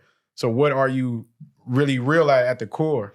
I feel like it's respect though. You know, like if I'm talking to my mom and I'm talking to my brothers, like I'm not gonna curse in front of my mom. I don't care how old I get. I can be 80 years old. I'm always gonna hold that respect for my mother and for my elders. But if I'm with my brothers and my sisters, I'm cursing y'all out. Fuck y'all. Yeah. So it's really definitely is that respect and how you feel about that person or that situation while you're in it. I agree with that to an extent, but like I say, like you see people, like I see black people as in general get around at work with a gang of white people, start acting like the damn white people. Hey, Tom, like to me, it's crazy. But even talking to other black people, crazy as if they were one of them.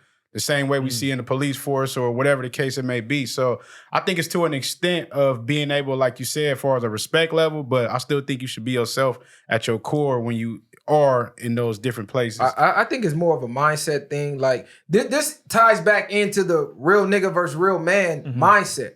Because when I used to have a real nigga mindset, I had that mindset like, oh, you code switching, you at work talking like a white person and this and that. But in reality, what the fuck does that even mean? Yeah. We got to stop tying ignorance and stupidity with being black and being real. That's fact. And intelligence with being white. No, nigga, you intelligent too. Yeah. You know what I'm saying? You intelligent too. That's not acting like a white person. That's acting like an intelligent person. I don't give a fuck what color you is. You know what I'm saying? If I got a company, I don't want a bunch of real niggas running around, whether you white, Asian, whatever, hillbilly, whatever. I don't want that to represent my company because perception is reality. The point of a company is to earn profits, do business. Who the fuck wants to do business when everybody is acting like they act on the block or they act at home? That's crazy, you answering the motherfucking phones, oh yeah, what's the deal? You know, what's up? Nigga, you making sales like, what? Nigga, who's gonna buy from you? Like, Or come you on. at the car lot like, come on, cuz, what the fuck you want? You want one of these cars or not? Like, like come on, cuz, that does not work in business. Keep that shit at home, like she said. When I'm around the fam, I act like this. When I'm on the block or I'm chilling with my homies, I act like this. When I get around the females, I act like this. That is code switching. Yeah. And You have to be a chameleon to be successful. I feel like you still being yourself when you do code switch because it's all about keeping your personal morals also. Like for an example, say if I have to code switch to get a job, right? If I don't like how the person that's about to hire me, if I don't like how they're talking to me, I can say that in a nice way. You know, that don't mean just take whatever is thrown at you. That don't mean to lower your personal value. It just mean act accordingly, but just in a respectful way. But still keep your personal beliefs. And I like that's what I like that you said, because I think a lot of people think code switching means, you know, selling out. It's not. But in reality, it's like you could still stand for, you could be the most black power nigga in the world and sound like Carlton. You get what I'm saying? If that's how you talk or whatever the case is. Another thing I wanted to ask you about the code switching is, so do you think it's only for people of ethnic background? Because when you think about it, right, you think, I mean, you got the hillbillies and shit like that, but do you think that it's really meant for the white race? Because Man, they code switch. They code switch, switching? bro. You know what I'm They saying? code switch. And I think so too. I think proper. so too. But I'm saying, do you think more so it was meant for us? Like, as in, if they walk in and, like, again, they see a white guy behind the counter or the white dude is interviewing them, are they more inclined to just be more relaxed? Whereas if I come in and it's white dude behind the counter instead of a black dude, I can't really talk the same way. He might be able to get away with some more slang, or you know what I mean, get off with some jokes or a certain shoe or whatever the case is at the office due to his boss being white and he's white. Whereas if I come in here in some J's, they might send out a mass email and be like, hey man, no more sneakers in the office. No more, you know what I mean? Don't wear your hair like this. Don't do this. Don't do that. So I feel like to a certain degree, it is made for us as blacks, brown people, because they want us to act a certain way. At the same time, while I do think it's just professionalism at the end of the day and being intelligent, I think that it's not necessarily made for white people. And me working in the corporate world, I have kind of seen it firsthand where you'll see white niggas joke around with each other a certain way or whatever the case is. The black people don't do that. They don't really even be like super jokey with each other, you know what I mean, in front of everybody else, I feel like, to a certain degree, because then people's looking at you kind of crazy. So you more so there to get in, do your work, and get out. They're more like, shit, I'm at home. I'm feet kicked up. I'm doing my thing. So I feel like code switching to a certain degree is made for us as ethnic backgrounds. But at the same time, I do understand that, you know, they're just as wild. Yeah, go ahead. I done been in workspaces, right, where I came in a workspace or whatever. I came in, had a lot of energy, doing a lot of being proper and doing a lot of things that made the business better. And by me having that energy and people gravitating toward me, it came to a point where the main boss didn't like me for that. Like more people was coming to me than actually dealing with him. So it's like, damn, what you think about this? Or how should we go about this? So even me being that way, it's like, man, hey, you got to tone down or we basically getting you up out of here. You know what I mean? That's why I say it's different to a different extent. So now it's like me actually, if I be a code switch and not be myself, it's like, damn, well, now you got to tone down to keep this job, or you sit there and be suffering at this job because you're not allowed to be your best at this job. You know what I mean? I agree with y'all as far as acting a certain way when you go in certain places because, like you said, you're not finna go in a restaurant and just be acting a fool, hollering in that bitch. Like, you know what I mean? You're gonna act right accordingly as you grow. But I just still think it's, like you said, you got to have a strong character about yourself when it comes to that. Know yourself.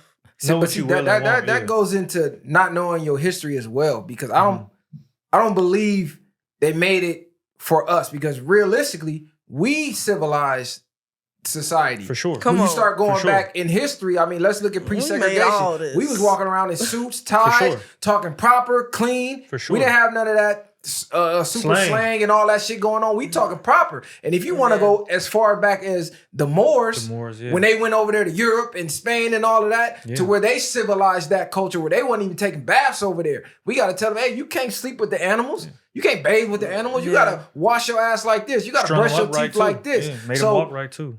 we have been bamboozled and finessed to thinking that intelligence, proper, professional is white. Yeah. Yeah, we've been teaching knowledge That was itself. us. Yeah. We That was taught us. all of that. You know what I'm saying? And I don't know which camera can see this, but I'm saying somebody run this bloodline for me. Cause for sure, I was over there, gang. Yeah. I was over there. You Yeah, feel me? that's a Somebody fact. tap in. You know what I'm saying? My bloodline. That do look like Yeah, we done taught them some shit, but people got to know their history. Mhm. We've been bamboozled to think ignorance is real, stupidity is real. That's why I said at the beginning of the show, we changing that. We on a whole nother wave. Intelligence is real. Smartness is real. Respect is real. Integrity is real. What you do when nobody's looking. Honesty, that's real. That's a The fact. stupid shit, that's not real. That's fake as fuck. A real nigga try to fuck your bitch when you go to jail. Yeah. You know what I'm saying? A real nigga do a crime with you and you thinking he the realest nigga, cut a toad on you. You know what I'm saying? So we got to really start looking at shit like, because everything that we call real, when you unmask it, that shit wind up being fake as fuck. It's detrimental. We just be bamboozled. It be fake as fuck. I know they gonna kill me on here like, well, that ain't a real nigga. Okay, cool. How many real niggas that we was like, oh, this the realest nigga in the world? Kind of find out he a fucking rat.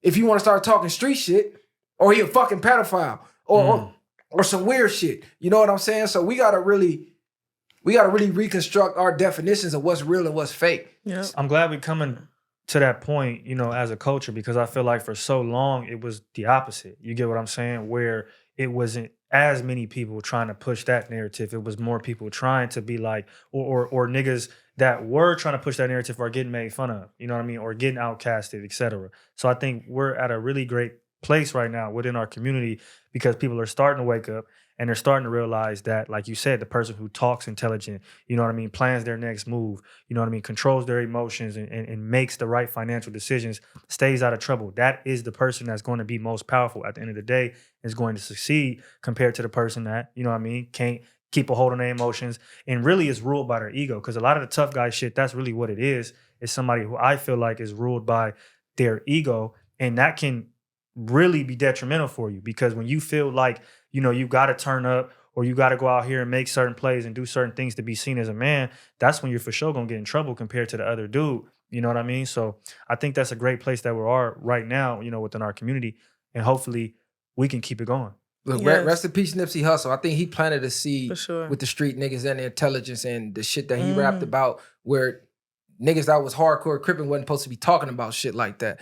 So I think he made it cool to where it's like, oh, I could still be this. I could still rep this. I could still be real, keep it real, but I could still be intelligent with it too. Because growing up, a lot of people who like was over tough, I think they tried to mask how stupid they was to where like people that was more intelligent, you would low key pick on them and bully them to not show how unintelligent you are. You know what I'm saying? Where you can be intelligent and still be tough. Cause I read comments like niggas just think we soft or because we speak about positive things.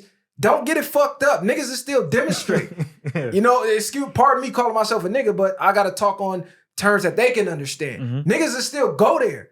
Niggas can still squabble up. We done been in shootouts. We done been in jail, county prison, all that. Niggas is still with the bullshit. Don't get it fucked up. But we not looking for it no more. We not promoting that no more. But if it gotta go there, it'll go there. But we preaching to be better. Because we see where that led. Nowhere. Failure. That shit ain't cool, bro. The companies is lying to y'all. These rappers is rapping all this shit. Most of these rappers is bitches. They're not Come doing on, it. let's They're talk not doing about none it. of Cause They're not doing none I of done been around enough of them niggas and they nice as fuck when they come around. And They not looking at taking, you like you the big bro. They not taking half the drugs they rap about. Let's Future talk say about he don't that. even do perks. He don't do none of that stuff he rap about. He don't do He it. got all you niggas doing perk. Yep. And he the cut don't even do them. Yeah. That's a lot of these niggas. They just doing it for profit. That's what I said. What's the point of gaining the world if you selling your soul to get it? They selling out their own people for $1. I think Nipsey Hussle even bridged the gap between people that you would say was like on that side of being a street nigga compared to, you know, black people who are not even on that type of time. Because I seen him link with a lot of people that wouldn't be quote unquote, you know what I mean, a street nigga, but they were black people. I think he also bridged that gap where it's like now, as long as you got, you know what I mean, some sense about you, and you're also obviously not no mark at the end of the day. Like nobody wants to be around somebody who's gonna fold. For you know what I mean? Like at the end of the day, like you can be smart, stupid, whatever, but nobody wants to be around somebody that's gonna fold. So I think he bridged that gap as well of making it cool. You know what I mean? To just accept people for who they are. Like this nigga might not be on that type of time. So what? You know what I mean? Is it really that big of a deal? Do I really, I gotta chastise this nigga because he's not on that type of time? No, not really. You feel me? Come as you are. And if you're not a mark, if you're not somebody who's gonna get ran over, then what's the problem? We can build and we can grow together. Problem is when people pretend. Yeah. That's the problem. That's a big problem. When you come around pretending like you something, and then we find out you not. That's where the problem come in at. Like you said, he was building with people that, to us, oh, he a square. Yeah. But he living as a square. He's living in his truth. Like, that's him. Mm-hmm. So I ain't expecting you to live like I live or live by the rules that I live by. You just be a man. I'm going to respect you as a man. Respect me as a man. I know you ain't no gangbanger, but I'm going to still respect you as a man because even if you a gangbanger, you a man first. You know what I'm saying? But yeah. Sorry, what you got on that, man? Hey, y'all spoke. Yeah, because these niggas y'all already dropped it. They be having me hot in the comments like, we got a culture that they put intelligence with being soft, and I'm like, where does this come from? Yeah, stupidity. I know a lot of smart niggas that they train on a daily, and if I put the biggest gangbanger from your hood in the gym with him, he gonna wipe the floor with you. And then men, let me tell y'all, a woman love an intelligent fella for sure. Nobody want to be around no dummy, like at all. So lead. Women love men that can lead and can think for themselves. Fellas, you heard it here first. Yeah. You heard it here first. For sure. Yeah. How much time we got on that thing? We got like 27 minutes.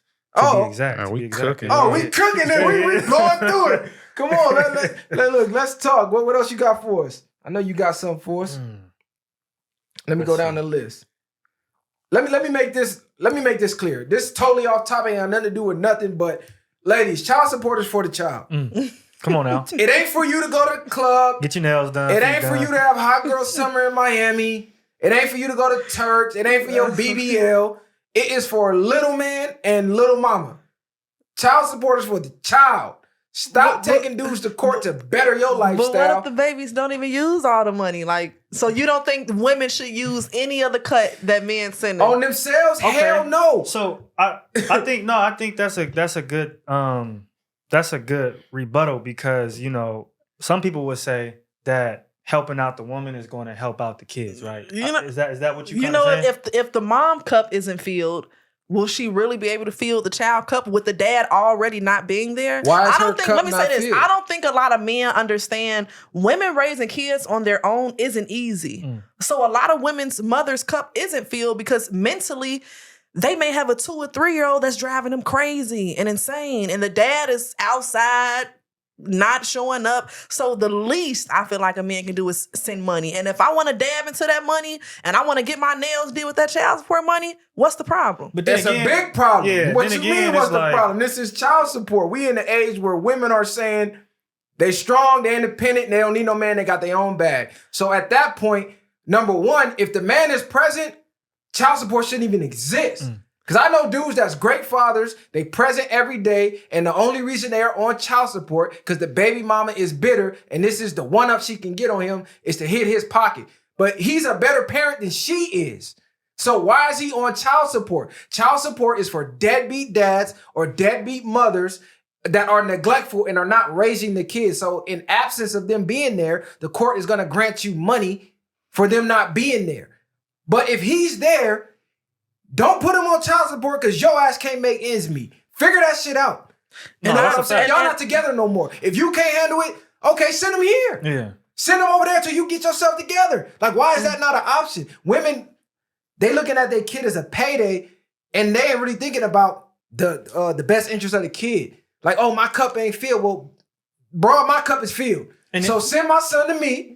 Get yourself together, then we can figure it out. Because I can do this. No, and then again, too, it's like your cup being filled is not going to Turks. You know what I mean? It's not putting, it's not putting a 6K on the BBL. Right. It's not going buying a whip. Like, you have to deal with child support should be for necessities.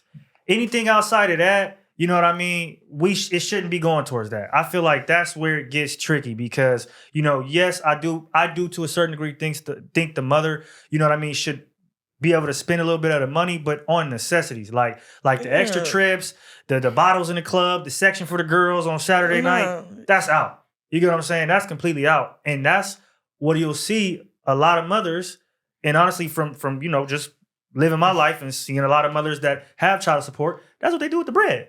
That's what they do with the bread. So it's like, again, then you got this nigga, you feel me, struggling maybe to pay that, whatever he got to pay, $800 a month, and you taking only $300, and then you doing whatever with the $500, and maybe you could have added more to the house or more to your kids' schooling or put them in a sport or done whatever with the money. But instead, you feel me, you done got some long ass braids. You feel me, you on a 4x4. You feel me, in Miami somewhere, and you chilling with the rest of the money. And so I think that's where niggas get hot. I would get hot too.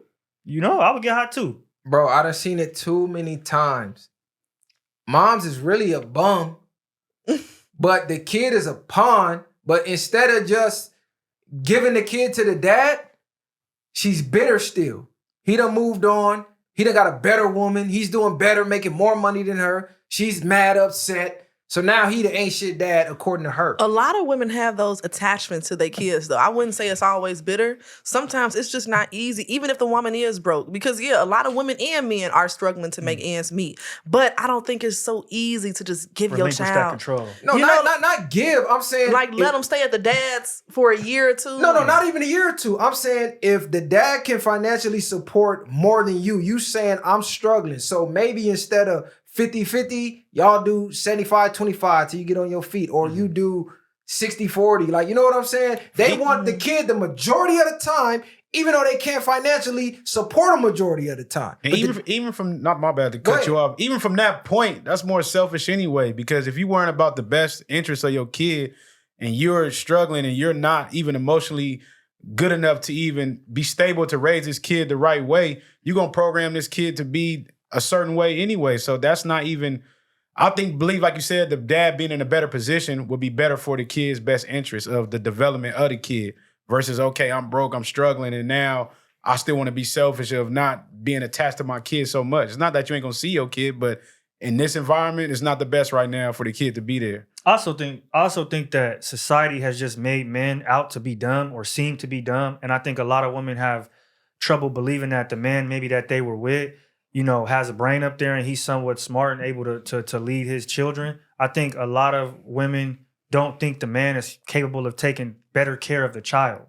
And so that's where they don't want to relinquish the control because, men's style of parenting and women's style of parenting is completely different. And I feel like a lot of times women have an attitude with the way that their man parents, even when they both in the house, kids acting up, moving around, dad come in, hey, and it's done.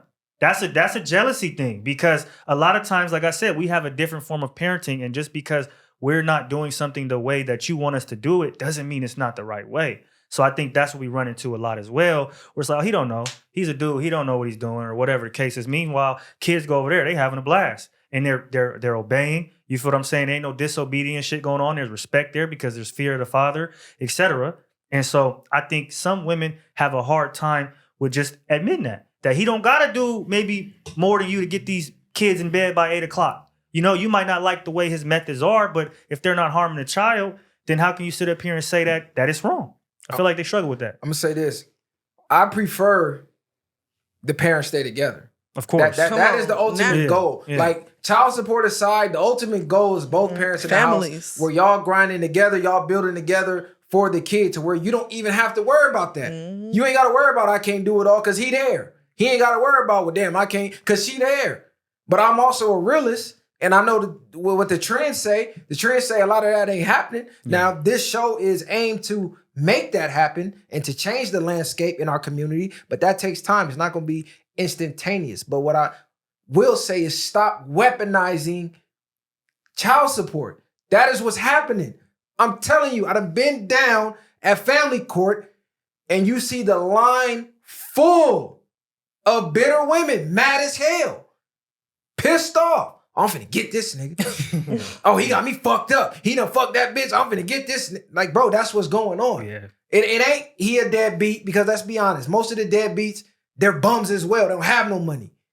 But you knew that before you fucked, you laid down and slept with them. You slept with them anyway. Start having more control over who you let enter your body. I think men need to stop leading women on. Okay. What you mean? A lot of women that I know personally have babies by men because a man will come into a woman's life like, yeah, I want to have this family. Come on, I want to do this. And then once a woman get pregnant, now he gone. So a lot of that, I wouldn't even say it's bitterness. It's just like a lot of women feel like, damn, why would you do this to me? Like, bamboozled. Like, damn, you just damn near took my life from me. Okay, let me ask you this. Most men be letting women know when they want kids or not. They not just, And that's the thing, they not too, just doing that beforehand. 9 times out of 10, the man had probably told her to get rid of that or whatever. The girl kept it thinking she was gonna keep him. Yeah. You know what I mean? So even getting led on is crazy because you gonna know that a man wants to have a family with you. It's not. But they love saying they got that's led on. crazy. But Like no, instead of taking accountability, y'all make an excuse of why this happened. Now you feeling some type of way. Nigga ain't just ghosting. Now the baby came. But, He probably been not being present the way you wanted him to. Will y'all admit men will lie though? They will put on this 6-month mask like they somebody else, and then once they get the pussy and the baby, they a whole other person. Even if they do lie, it does not matter. You chose to believe them lies and you chose to go with it. And on top of that, women lie every time they open their mouth. So it's hard crazy. to even because hard to even compare You want men that. to stop lying? Mm-hmm. Start accepting the truth. Now, how many men do you think you would give the time of day if he told you, hey, I ain't gonna lie, you cool and all, I ain't looking for nothing serious, I'm really just trying to hit. Like, we could do, we could just fuck, drink, chill, whatever, go out, but I ain't trying to do nothing serious. How many men do you think gonna be successful with that? Most men first of all, most men have a trouble even attracting a woman. That's number one. Y'all cannot handle honesty at all. The second you be honest with a woman, true. You crazy. That's facts, Listen, man. your girl will be like, babe, do I look fat in this? Yep. Why would you say that? I didn't, come on, let's stop playing. You gotta damn near get a boyfriend answer to make her feel good about herself. Even then, it's like y'all receive things through y'all mental. So if a man not right with his words, he ain't gonna have the same access. It could be two men and ask a woman one way, and she'll deny this man, but I ask her the right way, and she gives me access to it. So I mean, it's not what you say, it's how you say it. But I'm gonna say this. I don't want to just sound like I'm bashing on the women, but I'm gonna say this. It's impossible to get led on if you're dating with intention. Women are not dating with intention. Agree. Women are dating for experiences. Men aren't dating with intention either. No. The men that are dating for attention, they're not looked at as desirable. Like we said, the 9-to-5 guy. Okay, the 9-to-5 guy looking for a family. Women want the scammer lifestyle. You think he was finna be a good dad? Yeah. Look how he living. These are the type of dudes that are attractive to women, but then they want him to be the 9-to-5 guy once the kid come. No, this nigga outside. You knew he was outside because he was outside when you met him. You was outside when you met the nigga. Now, let's be 100 though. A lot of women don't even know how to keep men. You know what I mean? No, for real. That's what And that's facts.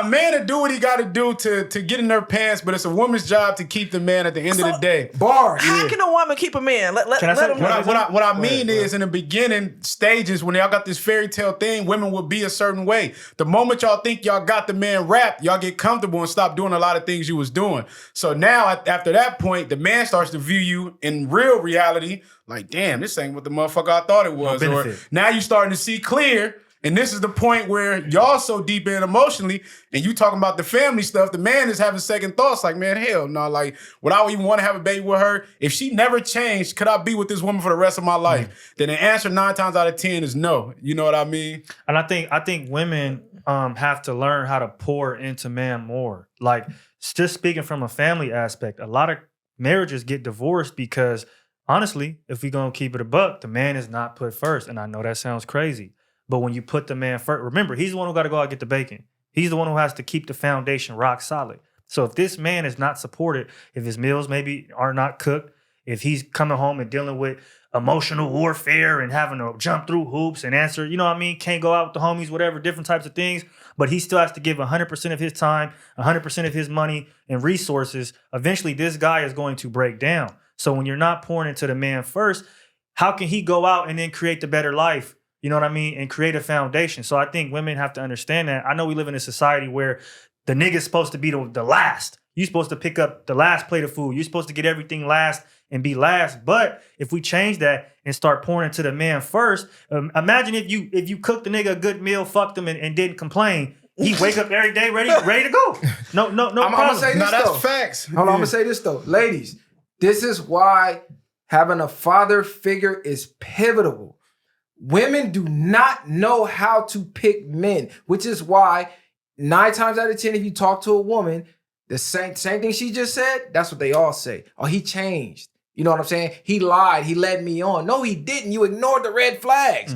How many of these guys that these women are getting impregnated by have met their fathers and their uncles and their brothers before they got pregnant? Not after, and it's like, hey, dad, he's part of the family now. Because we pick up on what a real man is. You can't see it. You blinded by the love and the attraction and the lust. Take him to go meet your dad. You know what I'm saying? That's what they used to do back in the day. Mm-hmm. Oh, yeah, go fishing with my dad. Your dad go out there, he drill him like a job interview. They talk. Oh, yeah, nah, he ain't the one. Yeah, he ain't the one. Your uncle, dad, you don't know what you're talking about. Okay, let your uncle meet him. Uncle come say the same thing. Now it's confirmed. Now you got women meeting them. They went to Steak 48. She liked the presentation, liked this car, fucked him, got pregnant. Oh, he let me on. He never told you even wanted a family. You started building that in your own fucking mind. Like, yeah, I think this could work. Bro never told you that. Yeah. He just said, I'm going to go with the vibes. I'm going with the flow. To you, that was he want a family. And I think a lot of men, too, lead with, during the courting phase, I think women sometimes get too wrapped up in the courting phase where it's like, it's not going to be like this every single day. So, again, you might meet a dude and then remind you, this is your first date and this is just the weekend. You don't know this dude financials because you hear a lot of that times too. Well, he didn't really have the money. He couldn't do this and that. But in the beginning, he did, and then he fell off. Well, you know what I mean? When you just meet the nigga on the weekend, every weekend, of course he gonna have bread. It's Saturday. He just got paid Friday. You know what I'm saying? Niggas, but that's how niggas finesse it. So it's like you have to read those signs. And a lot of these women are entitled to a lot of shit. Like they think that they're worth more than they're worth when nothing inside of them is damn near hollow. Like the body might be good, but the soul be bullshit. So it's like, even that, like you said, when it comes to pouring into a man, you pour into a man 9 times out of 10, naturally, if he fuck with you, he's going to want to do for you. But when you creating chaos, you creating certain things in this nigga life, on top of that he's already dealing with whatever he's dealing with that he don't even tell you, because men don't even just open up to women about the stresses of the world. So you're compiling on top of that. It's going to make a man not want to do for you. But if you providing a peace space and doing certain things to uplift him and push him, he going to go fight against the world for you. So like you said, women have to stop thinking they come first. The man comes first and he gonna make sure everything's straight. Let me ask you this. Now, when you say he said and he led me on, how many times a man told you something, did you look for his actions to back what he said? Or did you just go off face value? Well, he said this and he lied. For sure. Me personally, I always look for actions to match. Always. But I will say I know a lot of women will just go off someone's word because it's like that's all you really have is your word. And then to me, I look at men like, why say something and not mean it?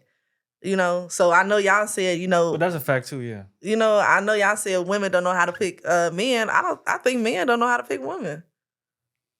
And I think that's a fact too, because we kind of low key talked about that, right? Like y'all want the women with the BBLs, like the women that's not even in y'all league. We don't want BBLs. And I think hold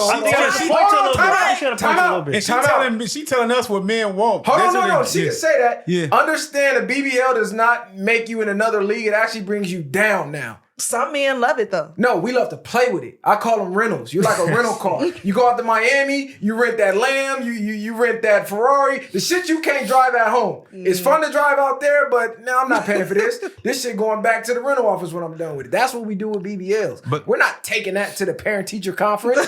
Bitch walking in, ass big as this table. Not, yeah. Like, come on. Like, let's stop playing for real. Y'all confuse a man's sexual attention with what he wants as a wife and as an example for his kids, as a mother. We don't want the BBL because automatically we know your mind is fucked to the point where you risked your life for a bigger ass for attention. Yeah. It did not further you in life no type of way other than more likes on Instagram and more niggas want to fuck you. Female version. But that goes back to, and that's what I mean with these inflated egos, because she just said, oh, the woman with a BBL, now she's out of your league. Like, that does not qualify you for anything but having a fat ass and a little eye candy. But on top of that, a man, that don't mean a man gonna want to wife you or have you as a wife or whatever the case it may be because she got a good body, bitch, an airhead, and you can't probably be around this female for more than 3 hours without her getting on your nerves. So a lot of different things come into play. Like I said, and a lot of these women run around here without morals, without principles, without things. They damn near lawless when it comes to they self. They don't even care about they self. Probably done fucked 100 niggas in 3 months. You know what I mean? So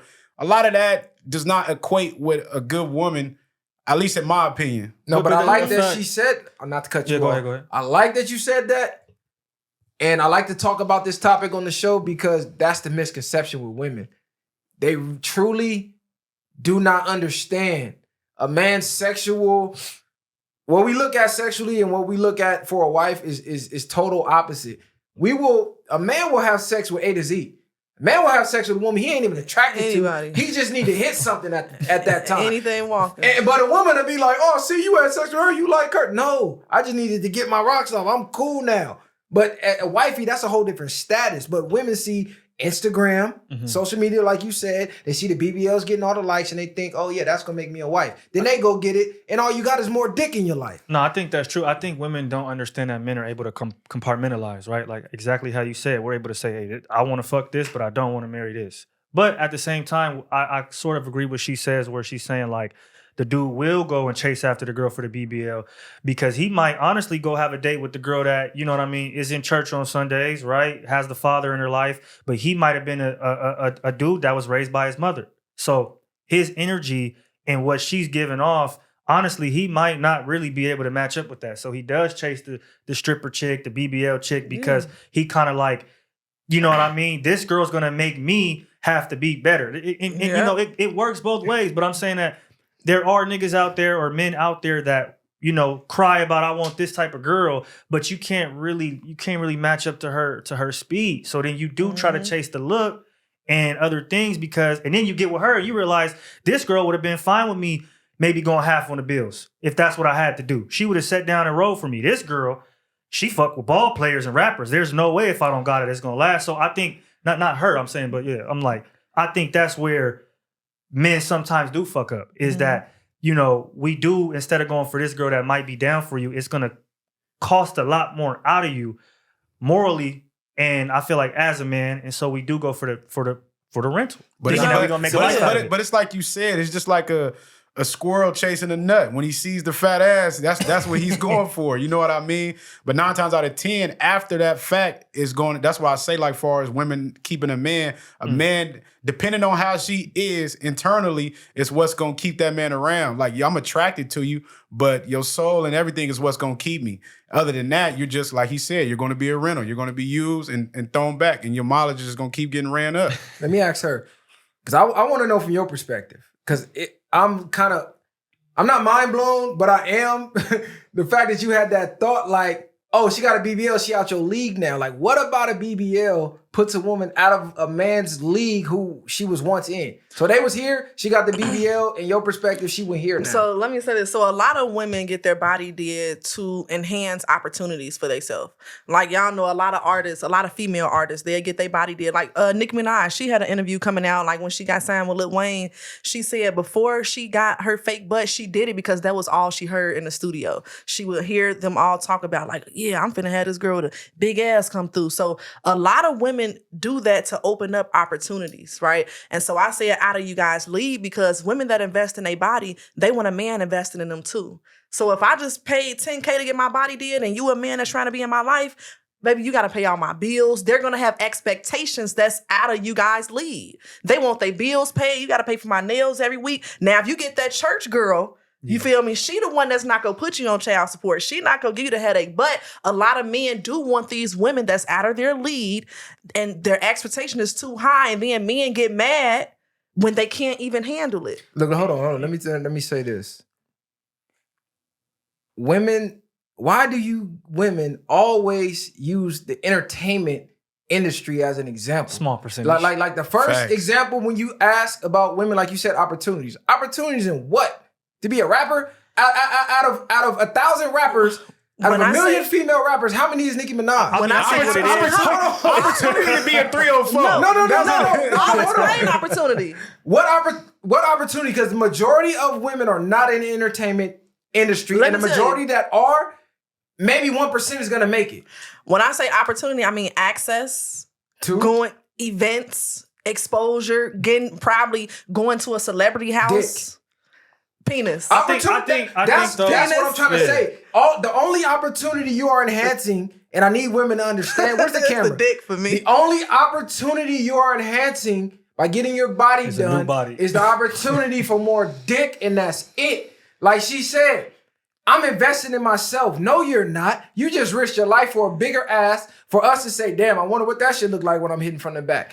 Investing in yourself is gaining more knowledge, reading more books, gaining spirituality, getting in touch with your inner self. Going to the gym is an investment. Invest in that gym pass, the gym membership, and work out. That is a real investment, because as you're working out and building your body instead of buying it, that's going to build character.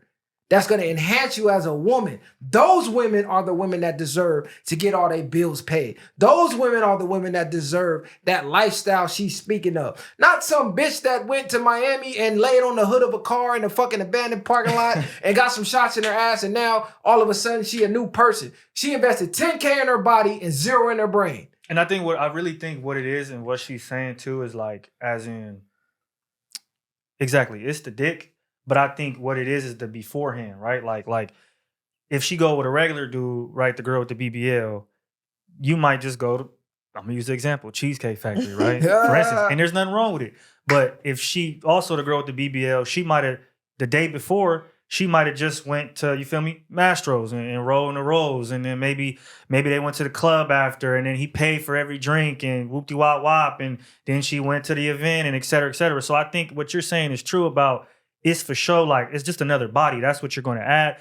But what she's saying is a fact too, because it's the experience, and this man cannot necessarily provide the same experience, even though the overall result is she's not going to get chose. Like, in my opinion, the girl with the BBL that's out there at the club, you know what I mean, giving herself up to everybody, she's not going to be made a wife, maybe eventually, you know, when a sucker comes and does it. But it's the experiences that I think is exactly what they're looking for, which men, you don't want a girl like that anyway. So if you can't provide her the experience, you don't want to fuck with her anyway, because if that's what she's looking for, she's trash anyway. But I think that's where. That's true. But that's what I think that's what she's getting at. I don't think just having a fat ass don't mean she can't be wife. I just go back to reiterate, like I said, it depends on what's going on in her mind and what's inside of her. But 9 times out of 10, like what she was just speaking on, like you said, all you're doing is getting a new level of dick with money or whatever the case is, and you're getting passed around. Yeah, you got flew out to Miami, you got flew out here, and flew back to Cali. Exactly. And whatever the case is, all you're doing is getting passed around like hot potato, and to the point where you're gonna be miserable inside, because you know niggas only want you for your ass and nobody's fucking with you for you. So over time, then that's when they get to being crazy and acting how they act at a certain point where now you so masculine, nobody wants you, period. No, I think that's a fact, but I do think with those types of women, that type of realization doesn't come till much later. And so that's where the ego comes in. Yeah, like, to that nigga, wall kick like, in. nigga, When the wall like, hit. nigga, I When ain't they gonna hit fuck with you, 30. nigga. You drive a Honda, I ain't gonna fuck with you. But then, Yeah. you feel me? Eventually, that BBL costs a little bit more money to go get it reinflated. The So main- that's like- Let me ask you though. I like to get women's perspective, because women, this is what they do, right? Like you said, okay, I got access now. So where I was fucking dude at Home Depot, now a rapper got in my DM or NBA player got in my and DM. the experience, like he said, it give you that better No, experience. why do women now? That's the level that they ain't going below that level now. Now they think their level is NBA player because they fuck one. He didn't say, hey, I want to fly you out to marry you. He flew you out, took you out to dinner maybe, fucked you and flew you back home. But you came back home like NBA player only. You want to That's know a why? fact. It's that adrenaline, right? It's like, okay, now I just got an NBA player. Now I want an NFL. What can I get next? And I feel like that's in life. It's like, what's next? What's next? We never want to stay on that one level. We always want more and more. And I think men the same. And let me know if I'm wrong, right? Like, I feel like a man, right? A lot of men, they'll get that one bad bitch in their life, right? And then they like, damn, I want another bad bitch. Let me see who else I can get. It's like adrenaline, and it's women the same way. You sound like hoes to me. Can I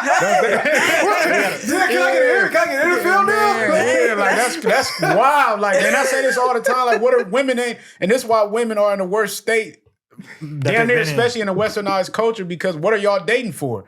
If you dating for that, y'all talking about being straight up. Be straight up and say, I'm gonna be a hoe for a little bit. I'm gonna fuck with you, then I'm gonna move on. Then just say that. Stop acting like y'all want to build a family, but you out here being a thought and getting passed around. But see, even the men that you talking about that have that mindset, those are men with no purpose. Those are men with no destiny. Those are the men that's leading you on and finessing you once the baby come. So the same guys that y'all complaining about, it's the same guys that y'all choosing. That's a fact too. Why do you keep choosing them? These are the same men that y'all are saying that ain't shit, that you got to run and get child support because he ain't helping you fill your cup and blah, blah, blah. But then y'all keep choosing these dudes. Like, why? Like, I don't understand it. What is the end game? It's like women are like short-sighted. It's like the whole universe is here, but they can only see here, what's in front of them. And it's like by the time they remove the curtain, they done blew it already. Yeah, but I will say the type of women we're talking about, this a small percentage. We only seeing like social media. I would say women that think like that, it has to be about 5% out of the good 95% of women. Like, I think that's majority of women today. No. Fact. That's because the internet. We see it all on social media. No, I'm saying men, as us dealing with women now, normal women are having that mindset. A lot of men down there off rather be single than deal with these women. So that's what make it more crazy. Hey, I fuck with her because she honest and she is emotionally intelligent. She's not getting it. You're not getting reacted or nothing. Yeah. You're one of the most emotionally intelligent women we talk with. Because even though we disagree with what you say or challenge what you say, you did not get up in arms about it. So I want to applaud you on that. You know what I'm saying? That's good shit. But yeah, man, this was a great one. You know what I'm saying? Y'all got any final words? We got to wrap it up. I'm going to let y'all do y'all outros, man. Holla at the people, man. Nah, go ahead, do your thing. Man, you already know, man. I ain't stuck. I ain't got no outro. Go ahead, talk to him, Kylie. It's Kylie the one, man. Y'all will be seeing me around here more often. You already know the deal, man. We tapped in with the guys, man. Again, if you're watching this, like, subscribe, all that good shit. Thank you for the love, for the hate, all the support. Joycey J, where can they find you? Plug yes, your, y'all. plug Thanks for having me. Y'all can follow me everywhere at Joycey J, JoycieJJay _. That's what's up, man. The viral way, man. Ain't no handouts, I did it from the ground up. In the streets, thugging hardest way they found us. Got a problem, nigga, watch my troopers mount up. My bitch a bang too, and you a lame though. You niggas ain't outside, yeah, we came through. You want your lights up, we put you on the shade.